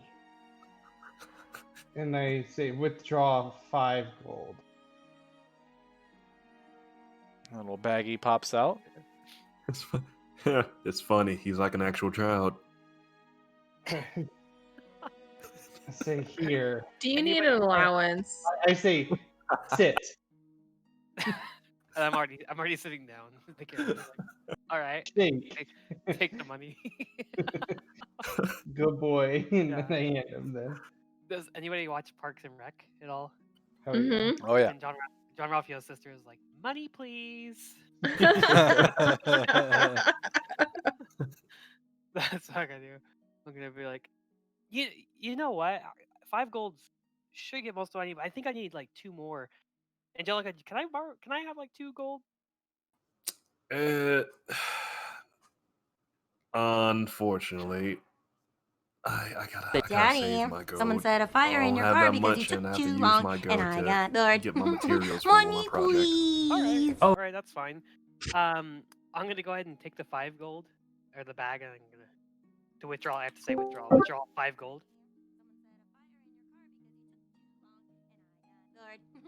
Money, please. Oh God. I'm gonna go ahead and withdraw the 5 gold and then put it into my little pouch. Okay. Okay. You can add 5 gold to your gold count, and Snoopy deduct 5 from you. Or however much, I forget already who you got how much from. And I'm like, I thanks a got lot, it Snoopy. already. You're a good dog. Really? Yeah. Don't go spend it all in one spot now. No worries. I'll just get a couple things and we'll be all good to go. You guys get to the middle of the Artisans District, and Ollivander parks and says, I'll be waiting right here for you. All right, I give him a salute. Thank you, Ollivander. My pleasure. Snoopy's gonna chill in the cart and take a short rest and possibly, depending on the amount of time, attune to my new item. Okay. Okay, and Brady, where would I, out of character, where would I get? Well, no, never mind. I feel like I can ask Ollivander that. Never mind. Disregard. Quinn, do you want to attune to your cloak, or are you going shopping? I'm attune to my cloak. Okay. Pretty Oh, sure it's I also- already added the benefits to your character sheet, which actually means that you should have gotten hit by some shit last session. I did not add it. Cool. Well, you certainly took my shit away. You weren't attuned to it. You gave it away. I know. I'm just making sure you knew that. Yeah. Hey, Ollivander, where would I find some leather and metalwork? He scratches his chin. Are you looking exactly for like a blacksmith? I guess I just need like leather pieces and some pieces of metal and material. Oh, if you just need material, you could go just to the leather worker and textiles shop. Alright. That go down that street, hang a right, and it should be 2 doors down on your left side. Noted. Thank you. I start walking towards that direction. Okay. I don't know what exactly I'll do with the short rest now, only being 10 minutes long for attunement. So for now, it'll be fine. You guys can attune to your items within the short rest time. But we'll say that it takes the whole time that they're shopping to do it, which may or may not be longer than 10 minutes. Okay. I'm gonna ask Ollivander if he knows where to buy any clothes at around here.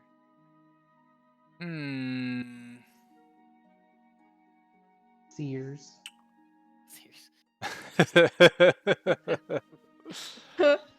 I would go to Guido's Glamours.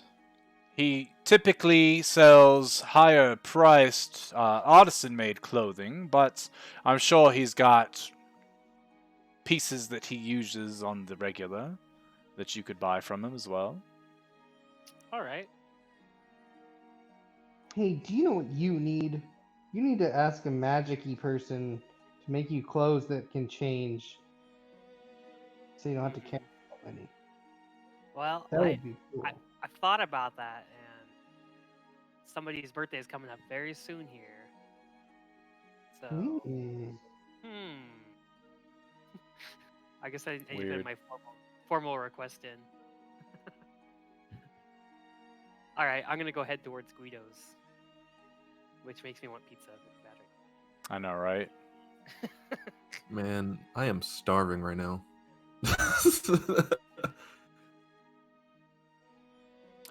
What is Tamsin looking for? She doesn't know.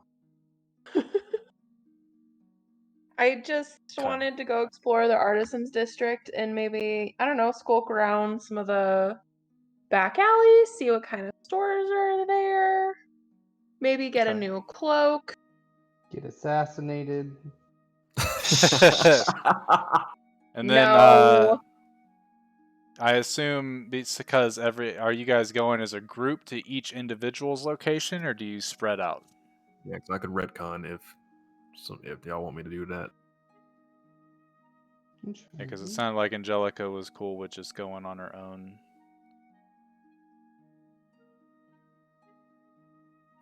I mean, I'm good what going I on my will own. assume. I mean, unless Tamsin wants to roll with her, and then we just go wherever she wants to go after I'm done. Okay, I'll just go with Angelica. Okay, that works then. Since the two of you are going to the same spot, we'll take care of Mong first. Okay. So after Ollivander shows you how to get to Guido's, you head over there, and once you get there, you notice that the establishment is definitely the most prestigious out of all the other ones on the street. You can tell that this has been carefully built. It has been polished almost like every single day. Everything is immaculate. And the sign says, it does say Guido's Glamours, and it's got a bunch of different jewels and jewelry all decorating its sign, and it's very glittery. Like, when you look at it, when the sun hits it, you kind of have to block it with your face because you're like, what the fuck? That reflection is killer. And you notice that a lot of people are lined up on the outside, dressing in very rich style clothing. Most of these folks look to be nobility. Okay. And there's probably 6 people that are currently waiting outside, and every time someone walks by, some of them kind of raise their chins and like, oh, it's preposterous that we have to wait outside for entrance with all these maggots walking around. Dreadful place. I'm gonna walk up to the person in line. And, excuse me, you're waiting in line? Oh, gross! What a disgusting child. Where's your parents? You need to be bathed. You smell like donkey doo-doo, and I don't know what donkeys smell like, and that's what you smell like. Please, buzz off, little child. Here, and she reaches in her pouch and gives you a copper piece. Nice. Let me add that real quick. Okay. Go and buy your food for the day. Off with you. Well, if you wouldn't mind, I just need to get inside here real quick. You get inside of Guido's? There's no way that you would be allowed to even look inside the store. If it had windows, of course. Okay. This is not a place for folks of your stature, young child. Perhaps you need to be reminded of your place. Well, maybe you could lead me around the corner over there to my place. Oh, no, I won't do it, but, guards! You see a couple of guards look over and they kind of shake their head and start walking over. They look very, like, upset. They're like, yes, madam. This boy, I think he's lost his parents. Could we please try to find them? Also, he's bothering me. And then I'm going to look at the guards and be like, am I being detained? Am I being detained? Or am I free? They reach and they press a button on their chest piece and they're like, we're recording. No, I'm just joking. They don't do that. They kind of look at you and they go, this is Guido's and he's not going to see you, unfortunately. Do you know where your parents are? Can we help you? No, I know where they are. They're just down the road there buying some beggar food for us beggar children.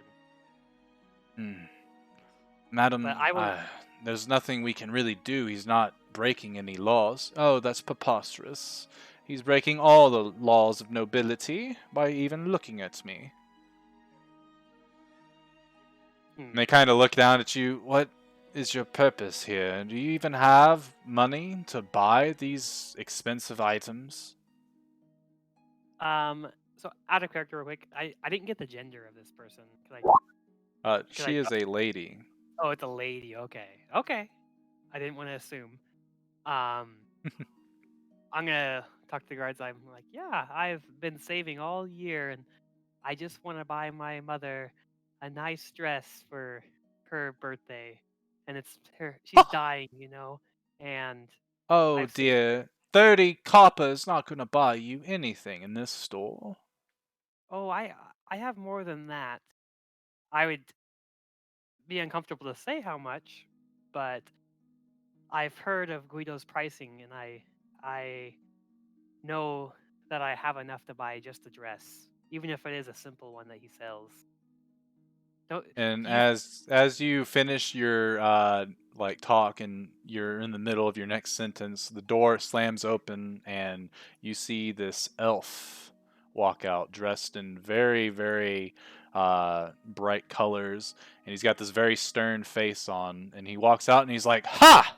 I am Guido at," and he looks down, he's like, "What is that? Oh my honey, you definitely need a makeover. How much money do you have? How much time? Where are your parents? Why are you alone? Excuse me, everyone," and he starts to clap his hands. "We are closed for the day, as I have to do God's work on this poor child. Come with me, little one, come with me." God. Yeah. And the woman is jaw-dropped, and she's like, "Guido, I have been waiting— Up! Madam, I will get to you when the money is right. Do you not see that I have business with this poor child that you've treated so badly? Shame! Shame, shame, shame! In fact, 2 more weeks on your dress, and we'll keep it to that." And he walks in, and he basically does the like the finger wag, and walks inside, and the lady looks at you, and she's very furious. Or can I send a? I'm gonna send a message to the lady, like the mind message, and I'm just gonna. It's gonna be like hysterical laughing, like ha ha ha ha. No. I was just joking. And she kind of looks around and she starts to swat the air. "What is that? Stop it! Stop it right now!" And the guards kind of, "Ma'am, you're causing a scene, please." "No, someone's attacking my mind! Don't you see?" You're like, "Ma'am, quit, or we will have to detain you." "This is preposterous!" And she starts to get all huff and puff, and they go, "Come with us." And they grab her by the arms and start to drag her away, and she starts to shout and stuff like that, and all the other patrons start to giggle. "That will teach her. You there, boy, in. We have much work to do, so little time." And I'm gonna be like, yes, sir, and run inside. Okay.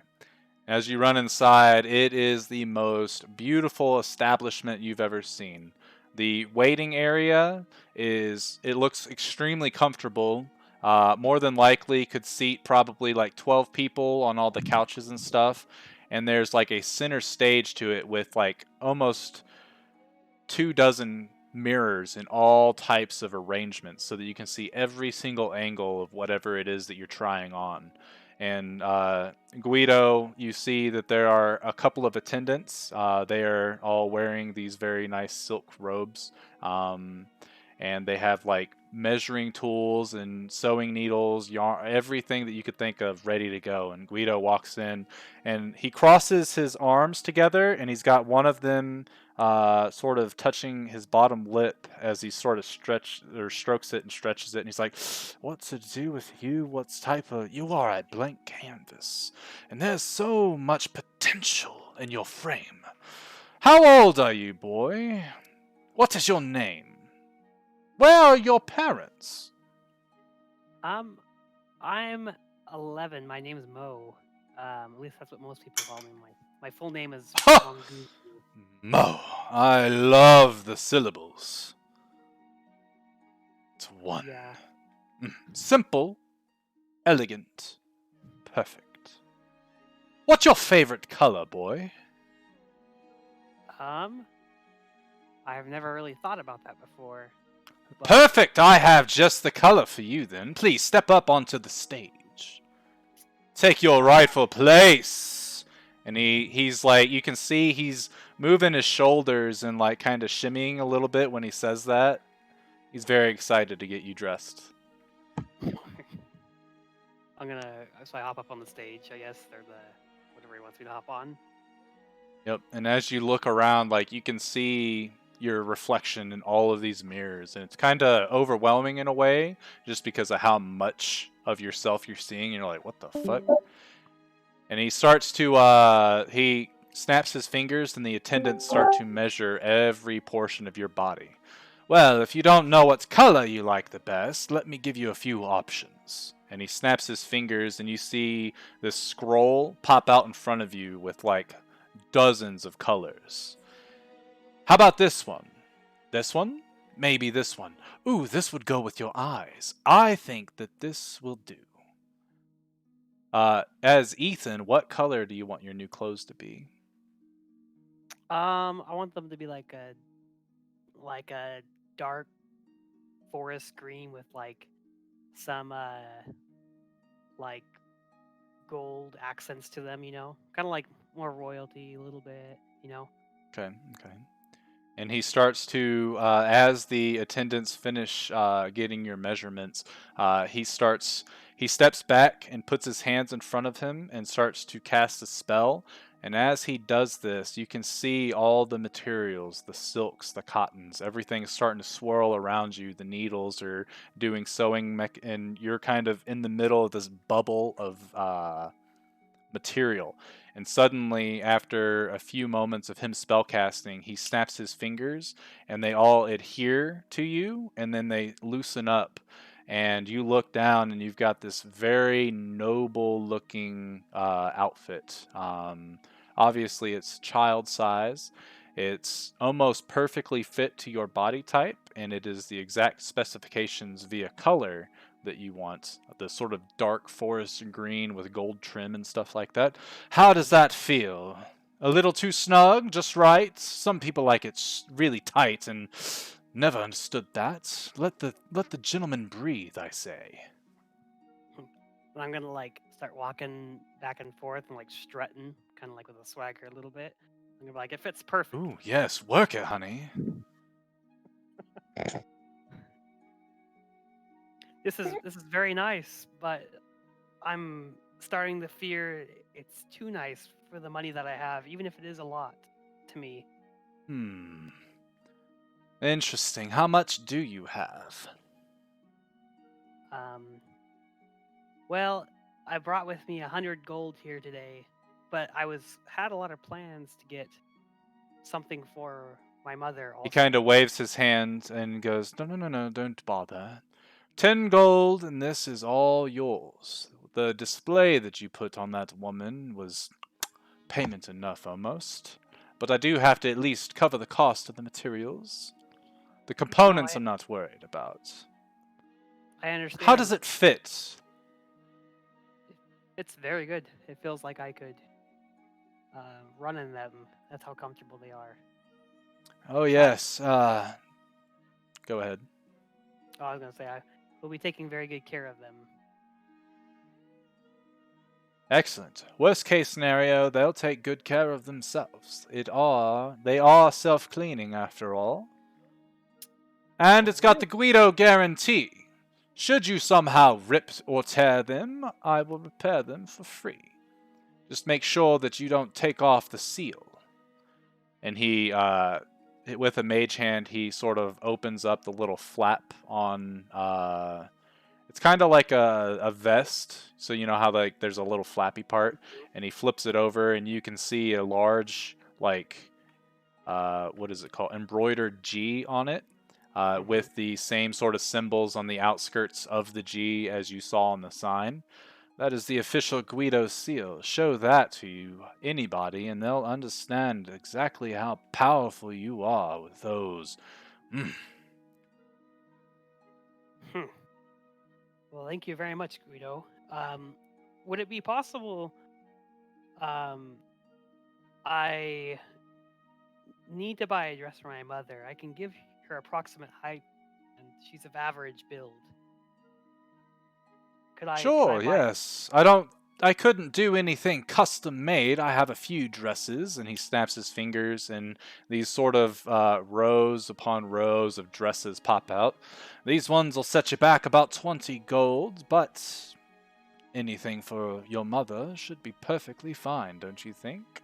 She's Yeah. worth it after all. Very much so. Okay. And then I don't know what's the basic color of the dresses that are up, or designs, I guess. Or Yeah, can I just tell you what- anything that you would want, essentially, except for rainbow. There's no rainbow dress. There's no tie-dye? Dang it! Right. I'm gonna choose like No. a darker maroon dress. Ah, perfect. Very alluring to the gentleman. Although I like it when a man wears that color more. Oh man. Okay. Say, Mo, I quite like you. How about at least a couple times a month you come by and we try to model you, get a little more of the fashion sense out there. I think the children of your age need to be taught a lesson in fashion very, very soon. Much sooner than before they become adults. And you could be my poster child. You're perfect. Yeah, I could definitely do that. And I know some other children too. So if you're looking for like a girl, or I don't know, just other species of children too.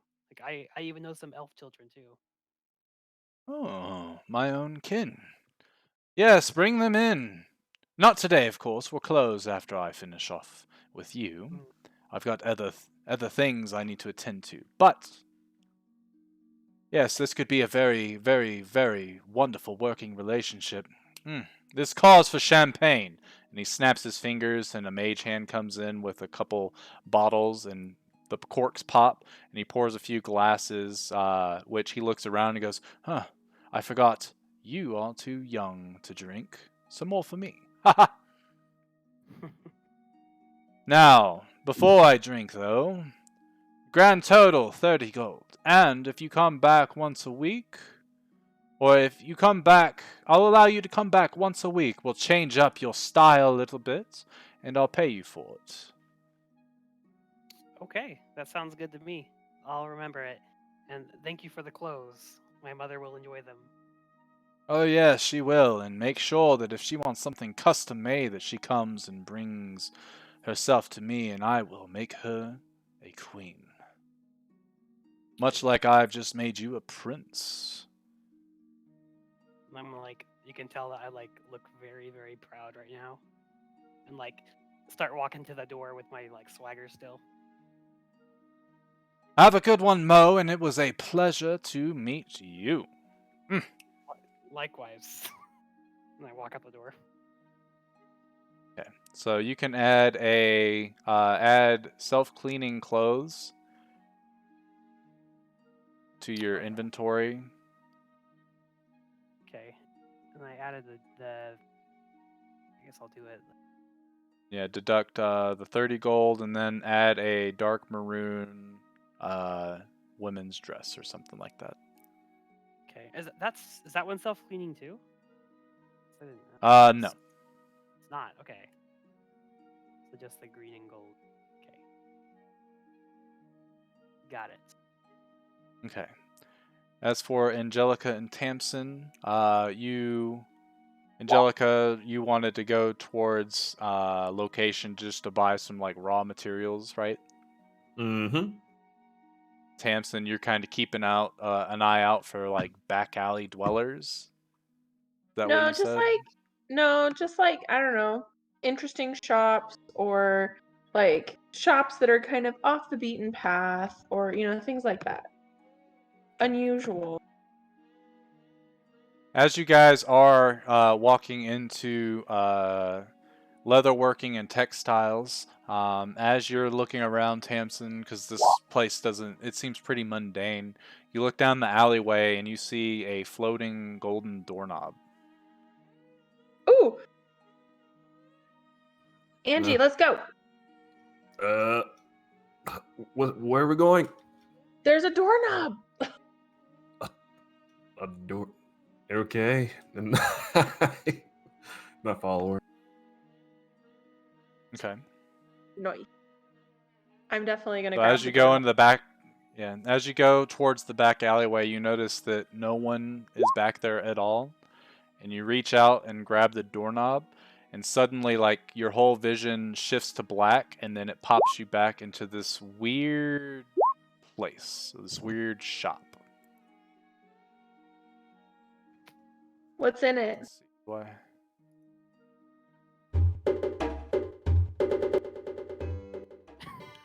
Ooh. So as you pop in, you're looking around, and it's all kind of like it's lit by these candles that kind of are floating by themselves, and there's just a bunch of random shit piled all over the place. And all of a sudden, you hear something, or you're looking over and you see like what looks to be a front desk, and there's a pointed little cap, and all of a sudden it kind of jumps up, and it's like, "Oh, customers! Yes, yes, yes!" And you see it start to come around the corner, and it's this tiny little gnome. Let me bring out his... Hello, you found my magical doorknob! Yes, perfect! What are your names, I wonder? Oh, sir. Our names are Angelica, and I point to her, and Tamsin. And what's yours? I'm Merlin Glasseye, but... And he opens up his eyes wide. They're organic. It's a ruse. I whisper. Unfortunately, whatever you just said, it cut out, so I didn't hear it. I whisper to Angelica and I say, "Did you get that?" No. Okay. And then Tamsin just kind of laughs along with Merlin Glasseye.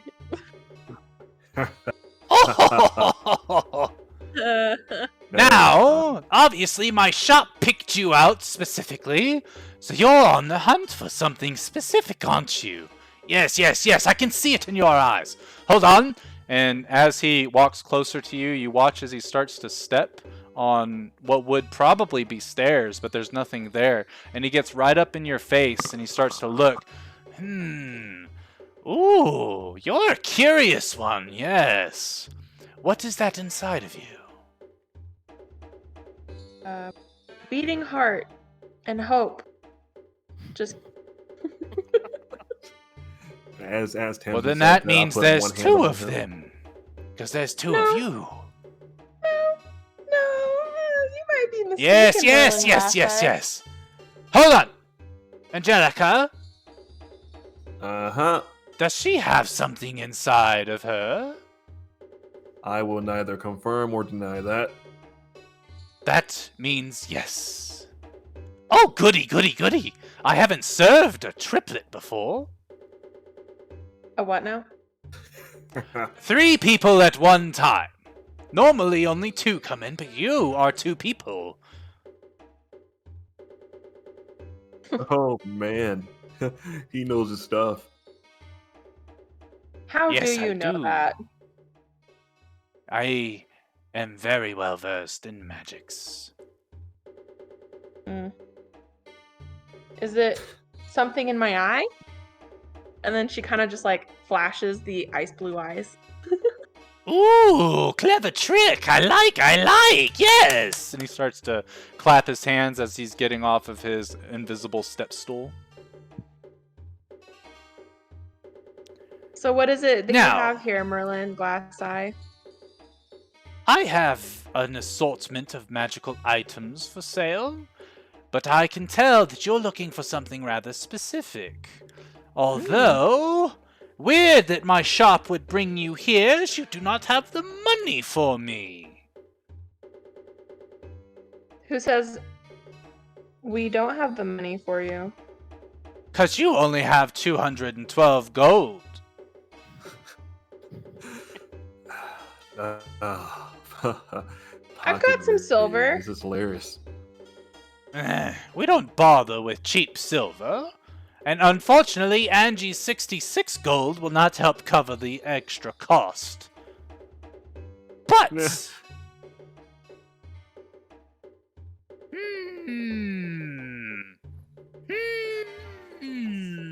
He starts to stroke his beard.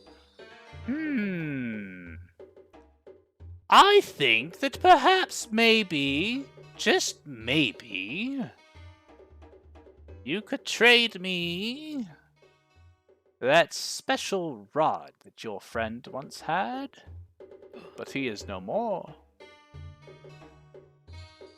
Of course, you would have to go get it, as it's not on your person, but now that I'm looking back at your past, I can see. Go get the rod at the Pact Keeper, and I will give you 2 choices. And he holds up 2, but as he holds up his little arm, it probably comes to about waist level for you, Tamsin.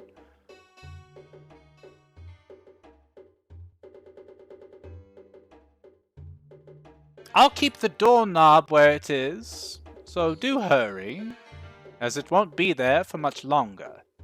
How long, I cannot say. I never know where we're going, or who will be our patron for the day.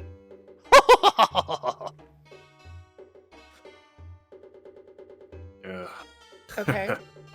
What are the items that you'll give me?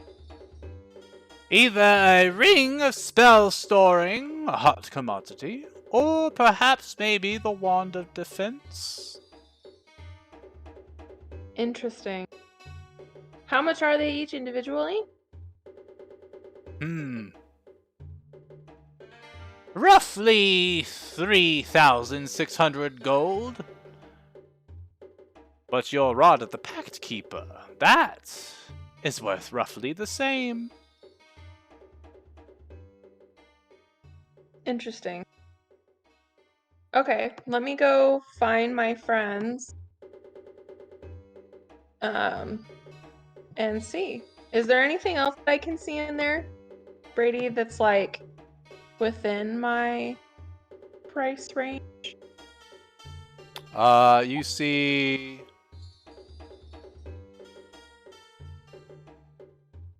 Or as you're gauging around, he's like, "Oh, you want other items too?" I mean, possibly. I do have a little bit of money I can spend, and we have some interesting tasks to do coming up. Okay. Here's a couple, and he pulls out a he grabs this leather that's sort of been rolled up, and he rolls it out. These are my cheaper wands that I have. This one is the Wand of Smiles, and he flicks it at Angelica, and she's got this big-ass grin on her face. Oh, you look much better that way, dear. Or perhaps this one, and he flicks it at you, and your mouth droops. The Wand of Scowls. You really should turn that frown upside down. And you cast the Wand of Smiles on you, and you've got this big-ass grin. You look at Angelica, and she looks back at you, and you both got this weird-ass fucking grin on your faces. And you're trying to laugh, but it's kind of, like, hard to. And he starts to laugh for you. I'll give them to you for 100 gold both. Interesting. Breathtaking. You're breathtaking. I think I'm good on those. No? Let's see. What about... Let's see. How about this one? And he pulls out a wand that at the very base you see this rose on it. This is the Wand of Flowers. It allows you to create. And he casts it right at your feet, and you can see as the earth sprouts up a beautiful bouquet of flowers.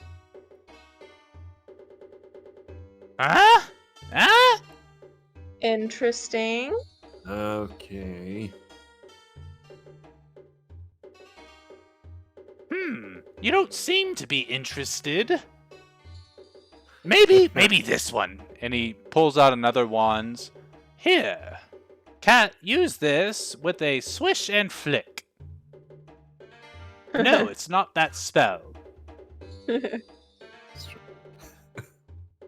As you Tamsin use does the it. wand, all of a sudden you can see the outline and the aura of all the magical items within the room, including the things that, like your broom, for instance, has the enchantment aura around it.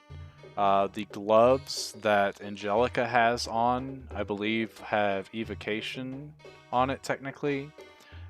Merlin has a plethora of auras all around his body, based on all the magic items that he is wearing. That is a wand of detect magic. Very useful for those that do not know the spell on their own. That I could give you for 150. Done. Taken, thank you. And with a swish of his fingers, you feel your coin purse lighten. Go ahead and deduct 150 gold. Now remember, the rod of the Pact Keeper. Do I want to math it for you? No, I'm just kidding. Okay. I've got it. Remember, you only have a short amount of time to get back to this location with that rod before it disappears to its next patron. Yes. I will go speak to the team. Next time you have a bunch of fundage on your person, I'm sure my magic item shop will find you again. So get the gold and give it to me. Oh, no. The shop picks who it wants to buy from it, and it picked you today. Must be your birthday or something.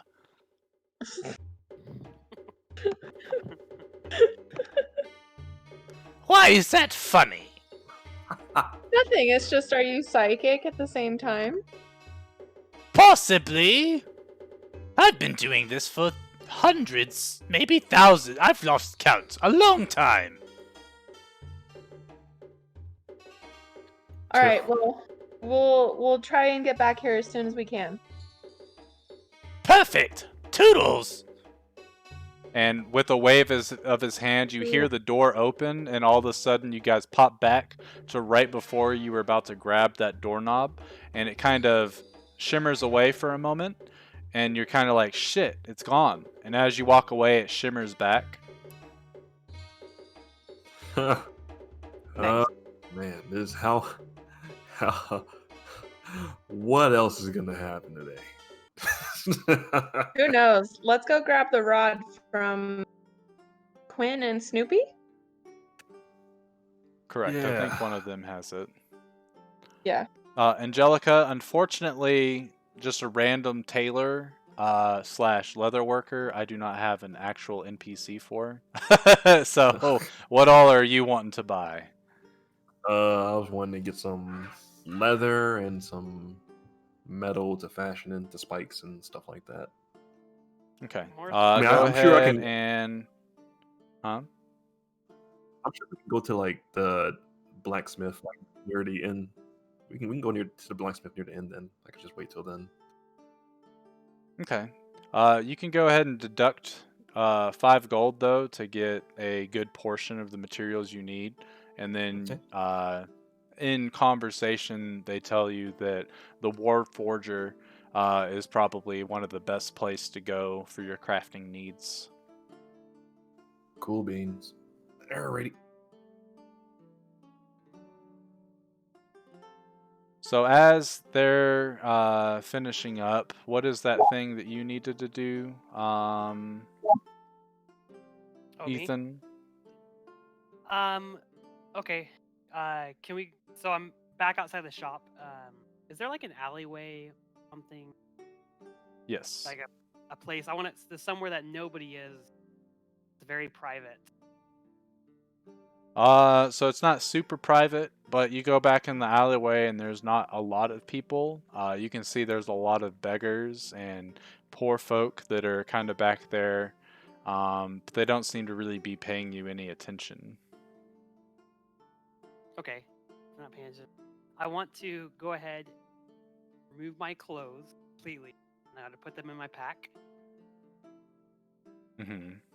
Okay, so I'm just standing there naked, and then I'm going to transform or change my form right now into that snooty lady immediately. All right. And right as I do that, I'm gonna take off running. I still have no clothes on.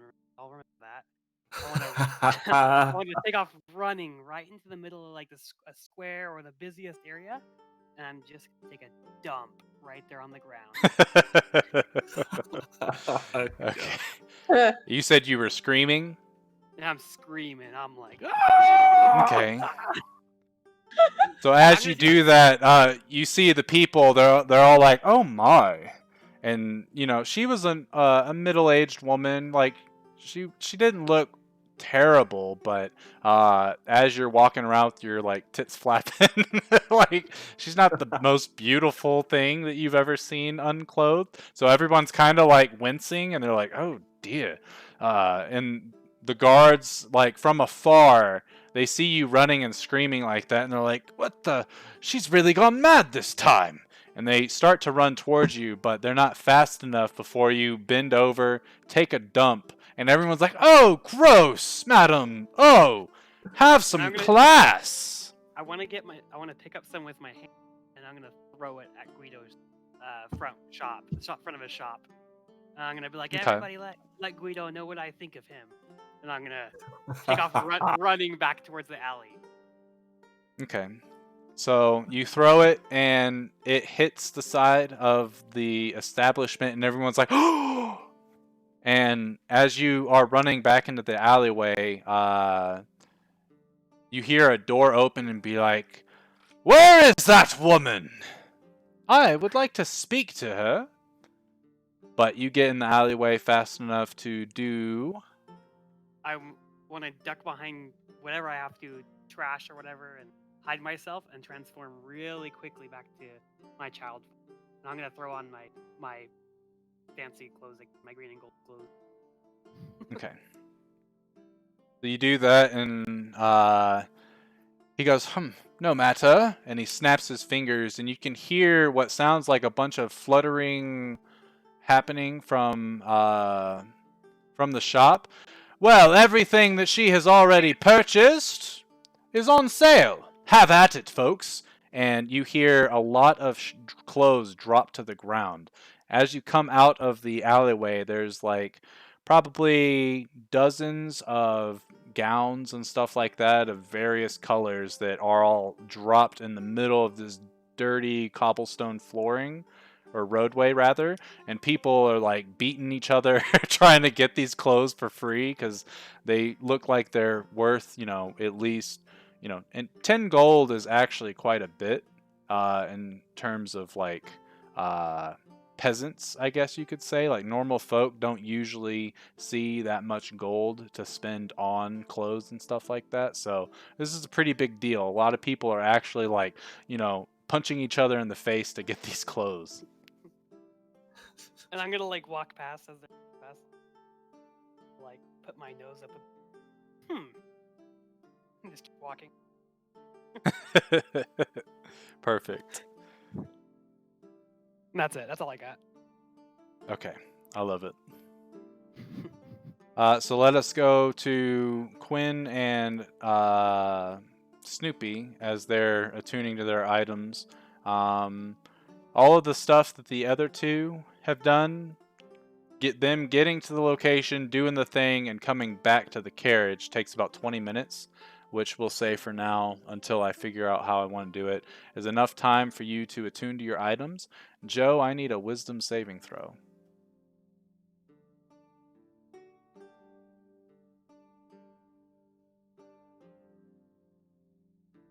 So as you guys are coming back to the carriage, you can see that Quinn is sort of outside, and he's put in his cloak, and he's kind of like looking at it as it drapes over his shoulder, and he's testing it out and like doing the kind of like Batman swooping with it, looking around. He sees you guys, gets a little embarrassed, and straightens up and is like, "Oh, you didn't see anything, you know."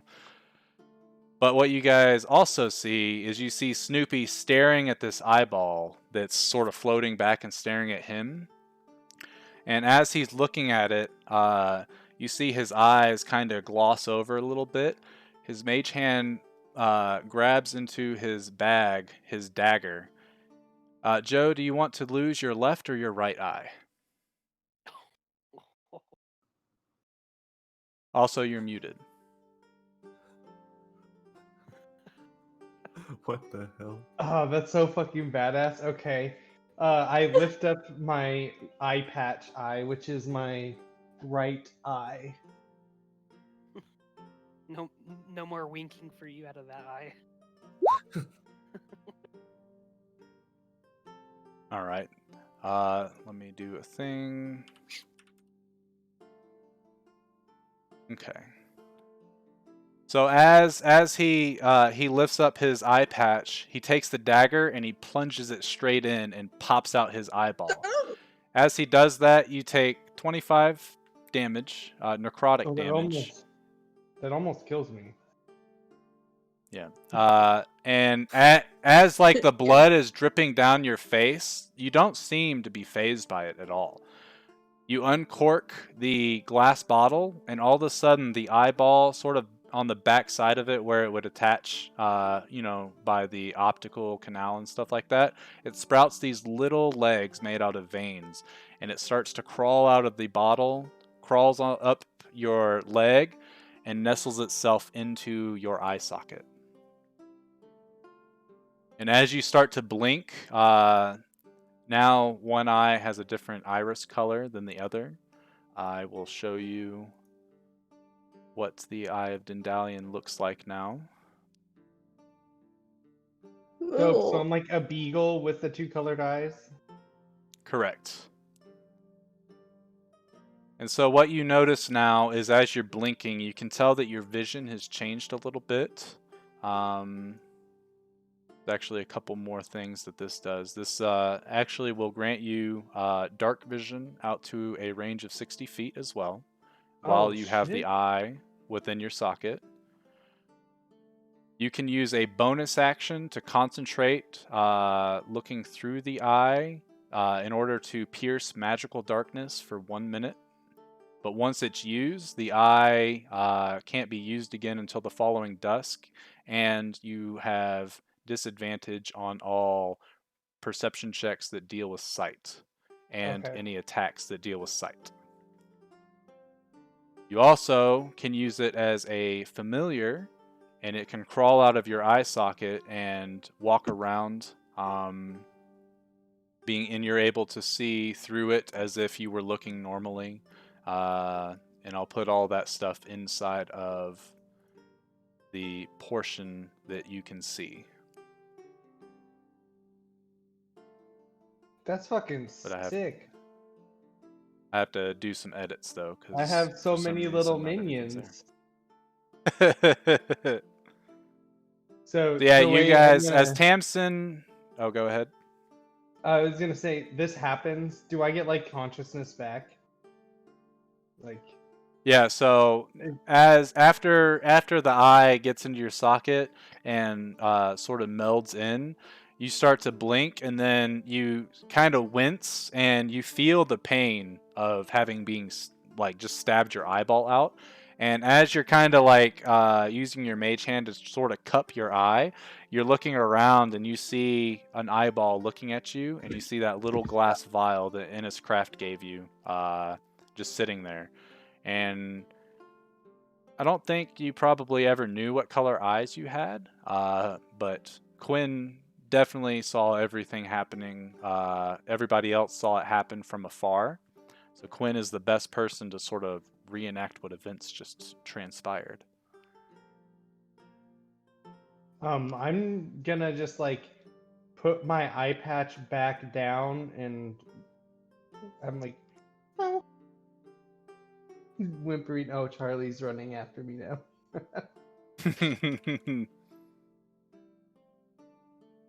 And I just kind of like curl up and then I want to put my eye into the jar, suppose.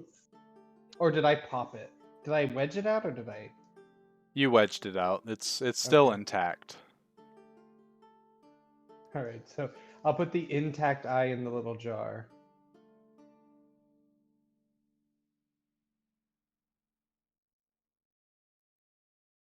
Is Quinn AFK?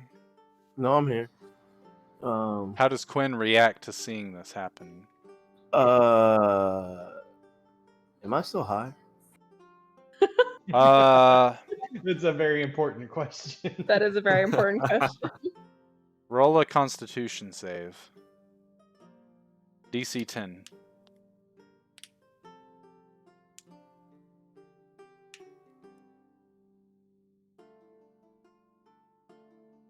Nope. Damn. Yeah, damn. So Quinn is definitely a little bit unnerved, and I asked Snoopy, hey buddy, are you okay? I just kind of like whimper and like as the blood's pulling down my face, and I just like look at my eye and I go, oh, I think so. You meant to do that, right? And I like going to like try to like clean them up a little bit. I don't know what happened. Did I do that? Yes, you did do that. You just tuck your mage hand and popped your eye out. Like that was. I guess that's what I get for using an item procured by a hag. Oh man, I feel terrible now. I mean, I saw it going on, but I was tuning my thing, so I was kind of focused. So then I like kind of I lift my eye patch up and I like kind of notice that my vision is way better out of that eye, and I'm just kind of like, wait a sec. This is awesome. I kind of do like the eye test with him, so I kind of just like take my staff and like tell him to follow my eye left and right, like doing an eye exam to see if his eye follows. So what I want to have happen is, because I feel like I'm not fully attuned to it even at this very moment, it like pops out and stands on my nose and follows his finger. And that is something that it would normally be able to do. So, yep, it crawls out of his eye socket, gets on the tip of his nose, and you see it as it just like scans and it follows, as well as Snoopy's normal eye doing the same thing. And then you just see this. Obviously, it's a fresh wound still. You see this bloody socket in Snoopy's face, just kind of staring back at you. When could you like, I'm kind of like, I have that shocked dog dying side face. Could you heal me? Quinn is like super distraught and uses healing word on him. So I'm gonna roll it here in just a second. Okay. Tamsin, Angelica, and Mo, you guys all roll up at this point of Quinn's spellcasting. You see this eyeball on Snoopy's nose. That's new. What the hell? There's blood on him too, right? Yep. Okay, I'm just gonna like not look at the eyeball. I'm just kind of looking at the blood. That's all I'm doing. Snoopy heal up 15. Oh, 15, nice. Is Snoopy? Where's he standing? Is he like on? There's dirt below him. That's it. Yes. Okay. So do I instantly feel better after this? You feel better than you were right after the fact, so yeah. Okay. I go, well, it didn't work the way I thought it was going to, but here it is. I'm gonna still be distracted by blood, and I'm like, Snoopy, dear friend, you're wasting good food on the ground there. Ew. Are you okay, Snoopy? Did you make someone angry, or is this part of that thing that we got from Innis? This is that thing, Oh. and it hurts. Really, And then I give it a little whistle to make it come back in my eye socket. And it kind of like jumps and it looks at you and stares into your other eye before it slithers back in. Tamsin guys- is really grossed out. You played StarCraft 2 enough to know what a widow mine is? No. Yes. You know how they kind of bury into the ground, or even the spore crawlers, how they kind of scoot back and forth and nestle their way in. I kind of feel like that's how it Yeah. goes into my socket. Well, that's certainly a new one. Yeah. So you're telling me you plopped out your own eye and put a stranger's eye inside your eye? Angie, it sounds bad, but I think this eye has its own little mind somehow, and it took over mine and did it itself. Huh. Interesting. Huh.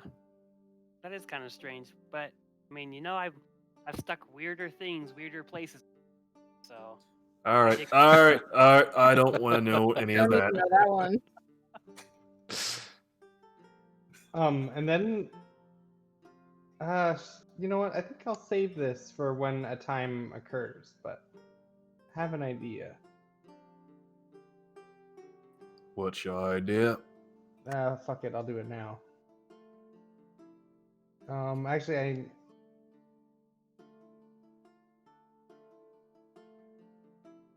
I'm gonna summon Goopy. Okay.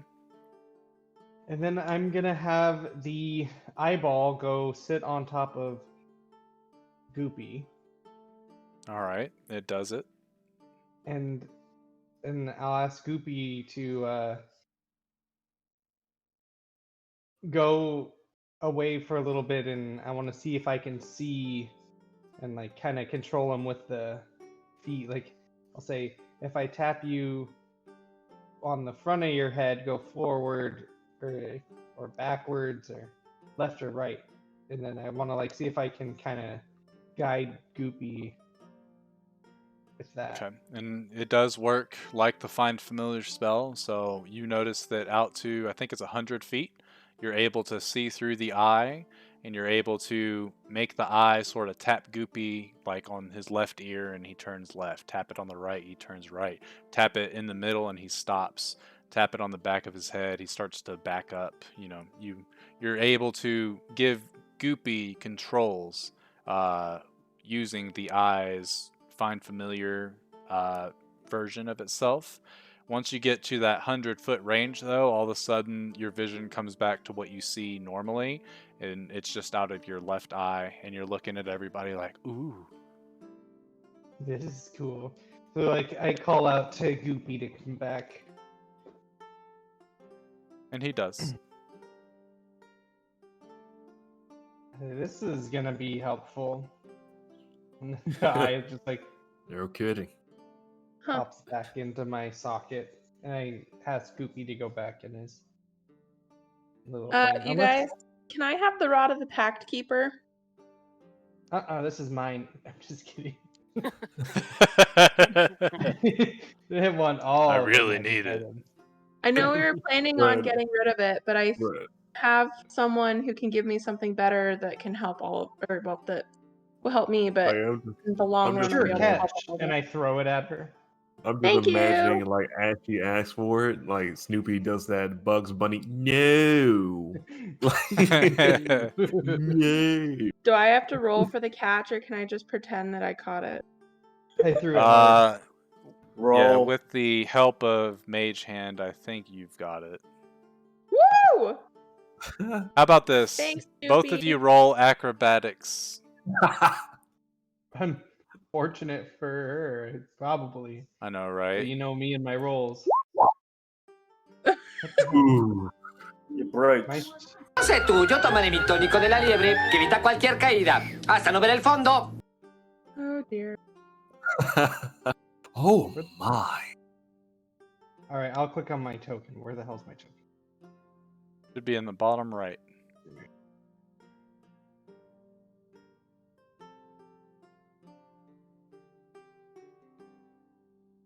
I honestly don't think there's a Dexterity plus 8. chance.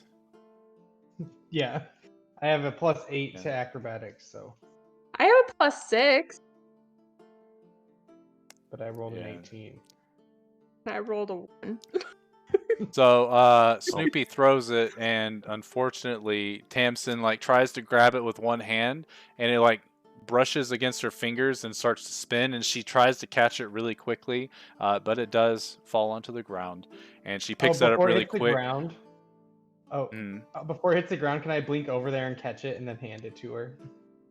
Yes. Instead, as it misses her hands and she's fumbling with it and it falls, Snoopy blinks over, grabs it with his mage hand or his mouth, either one, and hands it over to her. Thank you, Snoopy, and I pat him on the head. And then your hand is now bloody from like eyeball juice and blood. You're welcome. And I just turn my gaze towards her. Does anyone have prestidigitation?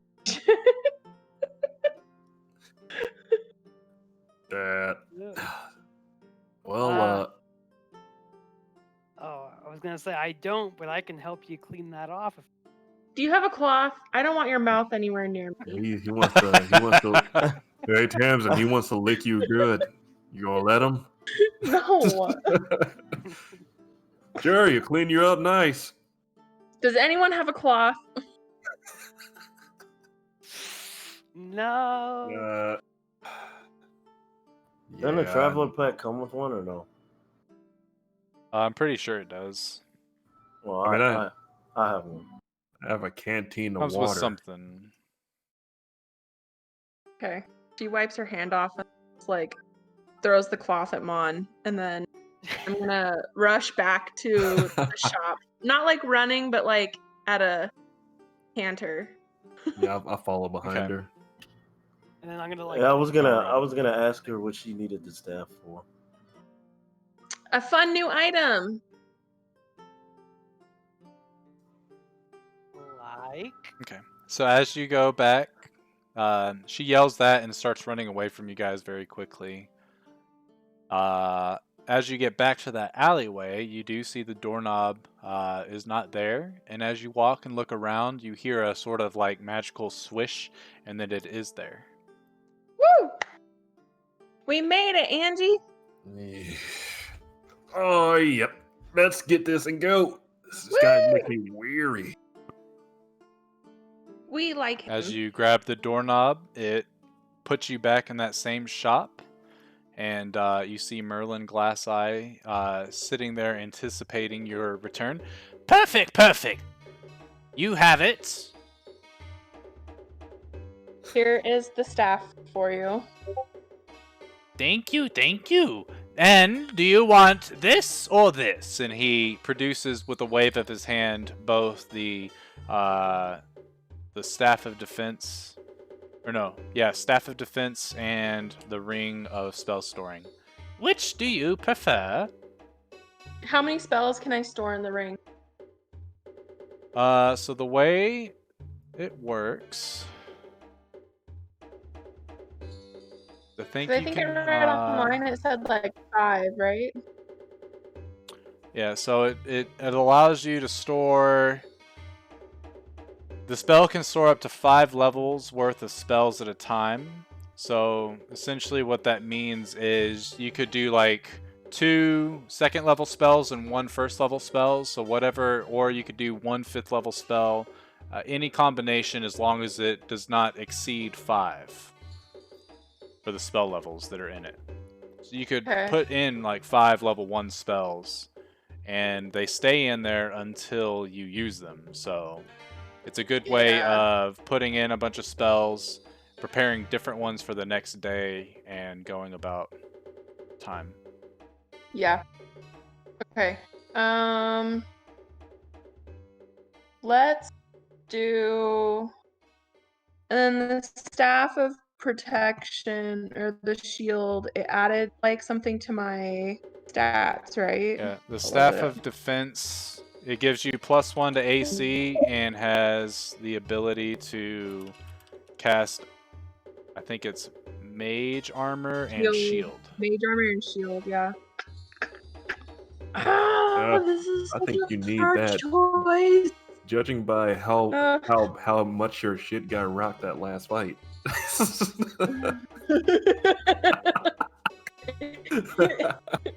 It did get rocked a little bit. Because they tore you a new one. I was just close to the fighting. But more spells. This is hard. It's so hard. That's what she said. Just kidding. Hilarious. I shoot him a leer. Like, it's like, right. Oh, my defense is dropped. Does the staff of defense had charges, right? Yeah, so it has 10 charges, and it gets 1d6 plus 4 back each dawn. If you use the last one ever, you have to roll a d20, and if you roll a natural 1, the staff gets destroyed. Yeah. This is such a hard decision.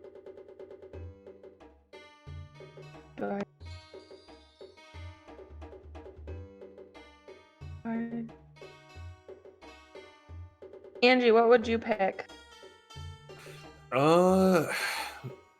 So it's honestly I don't know, how much can you do right now as far as your spells? A lot. At this moment. Well, how often? Up to level 4. Okay. And those guys hit you kind of hard. Yeah. Honestly, I'd say grab the staff. Because, yeah, you need as much protection as possible. Because who knows what we're going to end up fighting in the future. Could definitely hit harder than that guy just did. Even though, I mean, the chance is you could fly away and be further away, but once again, you could run into another guy with a gun like that. But more spells are good, so I mean, more fireballs. There's that.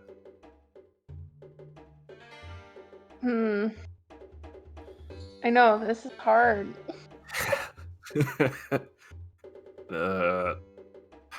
Yeah, I'm not too attuned with the magics, but I mean the usefulness on both sides is it's quite obvious. Yeah. All right, let's go with the staff of defense. Okay. Done. No take backsies. Okay. And the keep staff that ring floats for me. over. I'll be coming back for it. Ooh, hopefully you have the coin by then. Hopefully. And remember, my shop finds you, not the other way around. True. So be gone! And all of a sudden you're back in the alleyway. Yeesh. That is weird. I will allow you to attune to this within the same amount of time that the other two got to attune to their items. Cool. So it'll only take like 10 minutes, which, yeah. Okay, 10 minutes. And then can you add the wand on there too? Yes. Thank you. When The you get back wand to the can cart, be you used just- by anybody. Don't believe it takes, it's not an attunement item, so... Okay.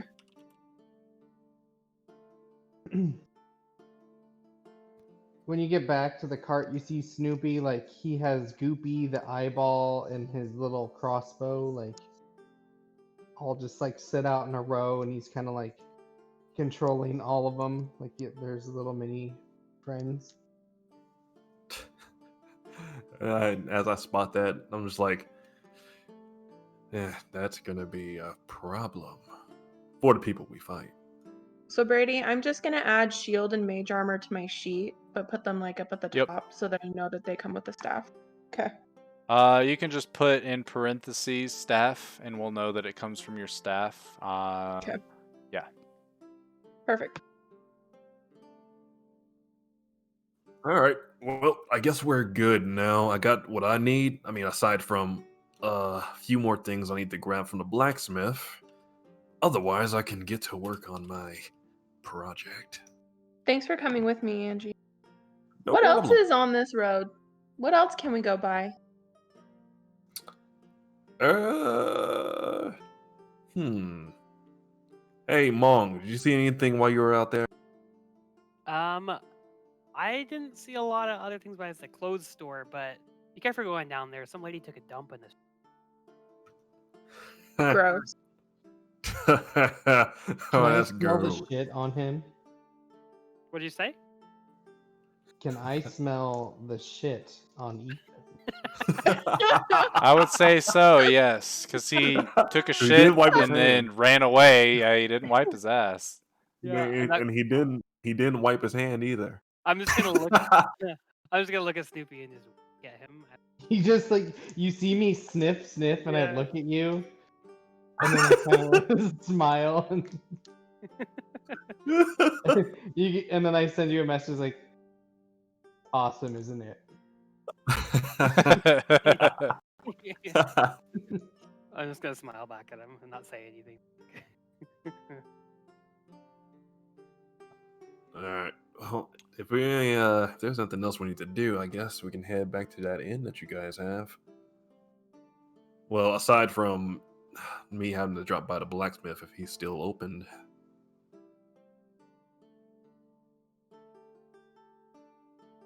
And we will get to that on the next session.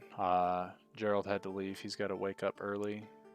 So, I guess where is the party headed? To the inn Probably or the blacksmith? back to the inn. Yeah, around the inn. Yeah. Okay. I'll probably just go to the blacksmith next session. Okay. You guys hop in the cart. Quinn is kind of tending to Snoopy's new wound, just to make sure that it's all good to go and stuff like that. And you guys end up getting back to the inn with no issues whatsoever.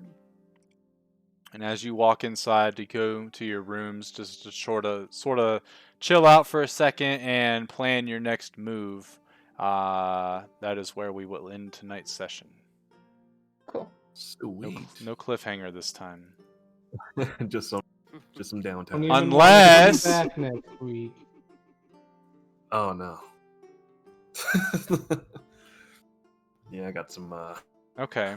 In that case, as you walk into your room, you hear a woman. I've been waiting for you all. You've caused us quite a bit of trouble back in Titania. Oh no. I was just teasing, Brady. Yeah, well, too late. There's a woman now, and she's in your room, and you've never seen her before, but you do now. So let me find her token, and I'll show you who she is real fast. Who can I cast was fireball? just making a comment on how you always make such a good cliffhanger at the end of every. If you throw Teeth Guy up, I swear to God, Brady, I'm gonna be so mad. No. Maybe. Is it the girl that I ripped off? Is it? Oh, we had to kill her. She looks cool. She looks simply breathtaking. I want those feathers. Okay. So she is in your room currently and says that line, and then that's where we end tonight's session. Perfect. And I'm going to end my Sorry. stream. I'll be right back. Hey, that's what you Yeah, get for talking Joe. shit. Ah. I'll be right back.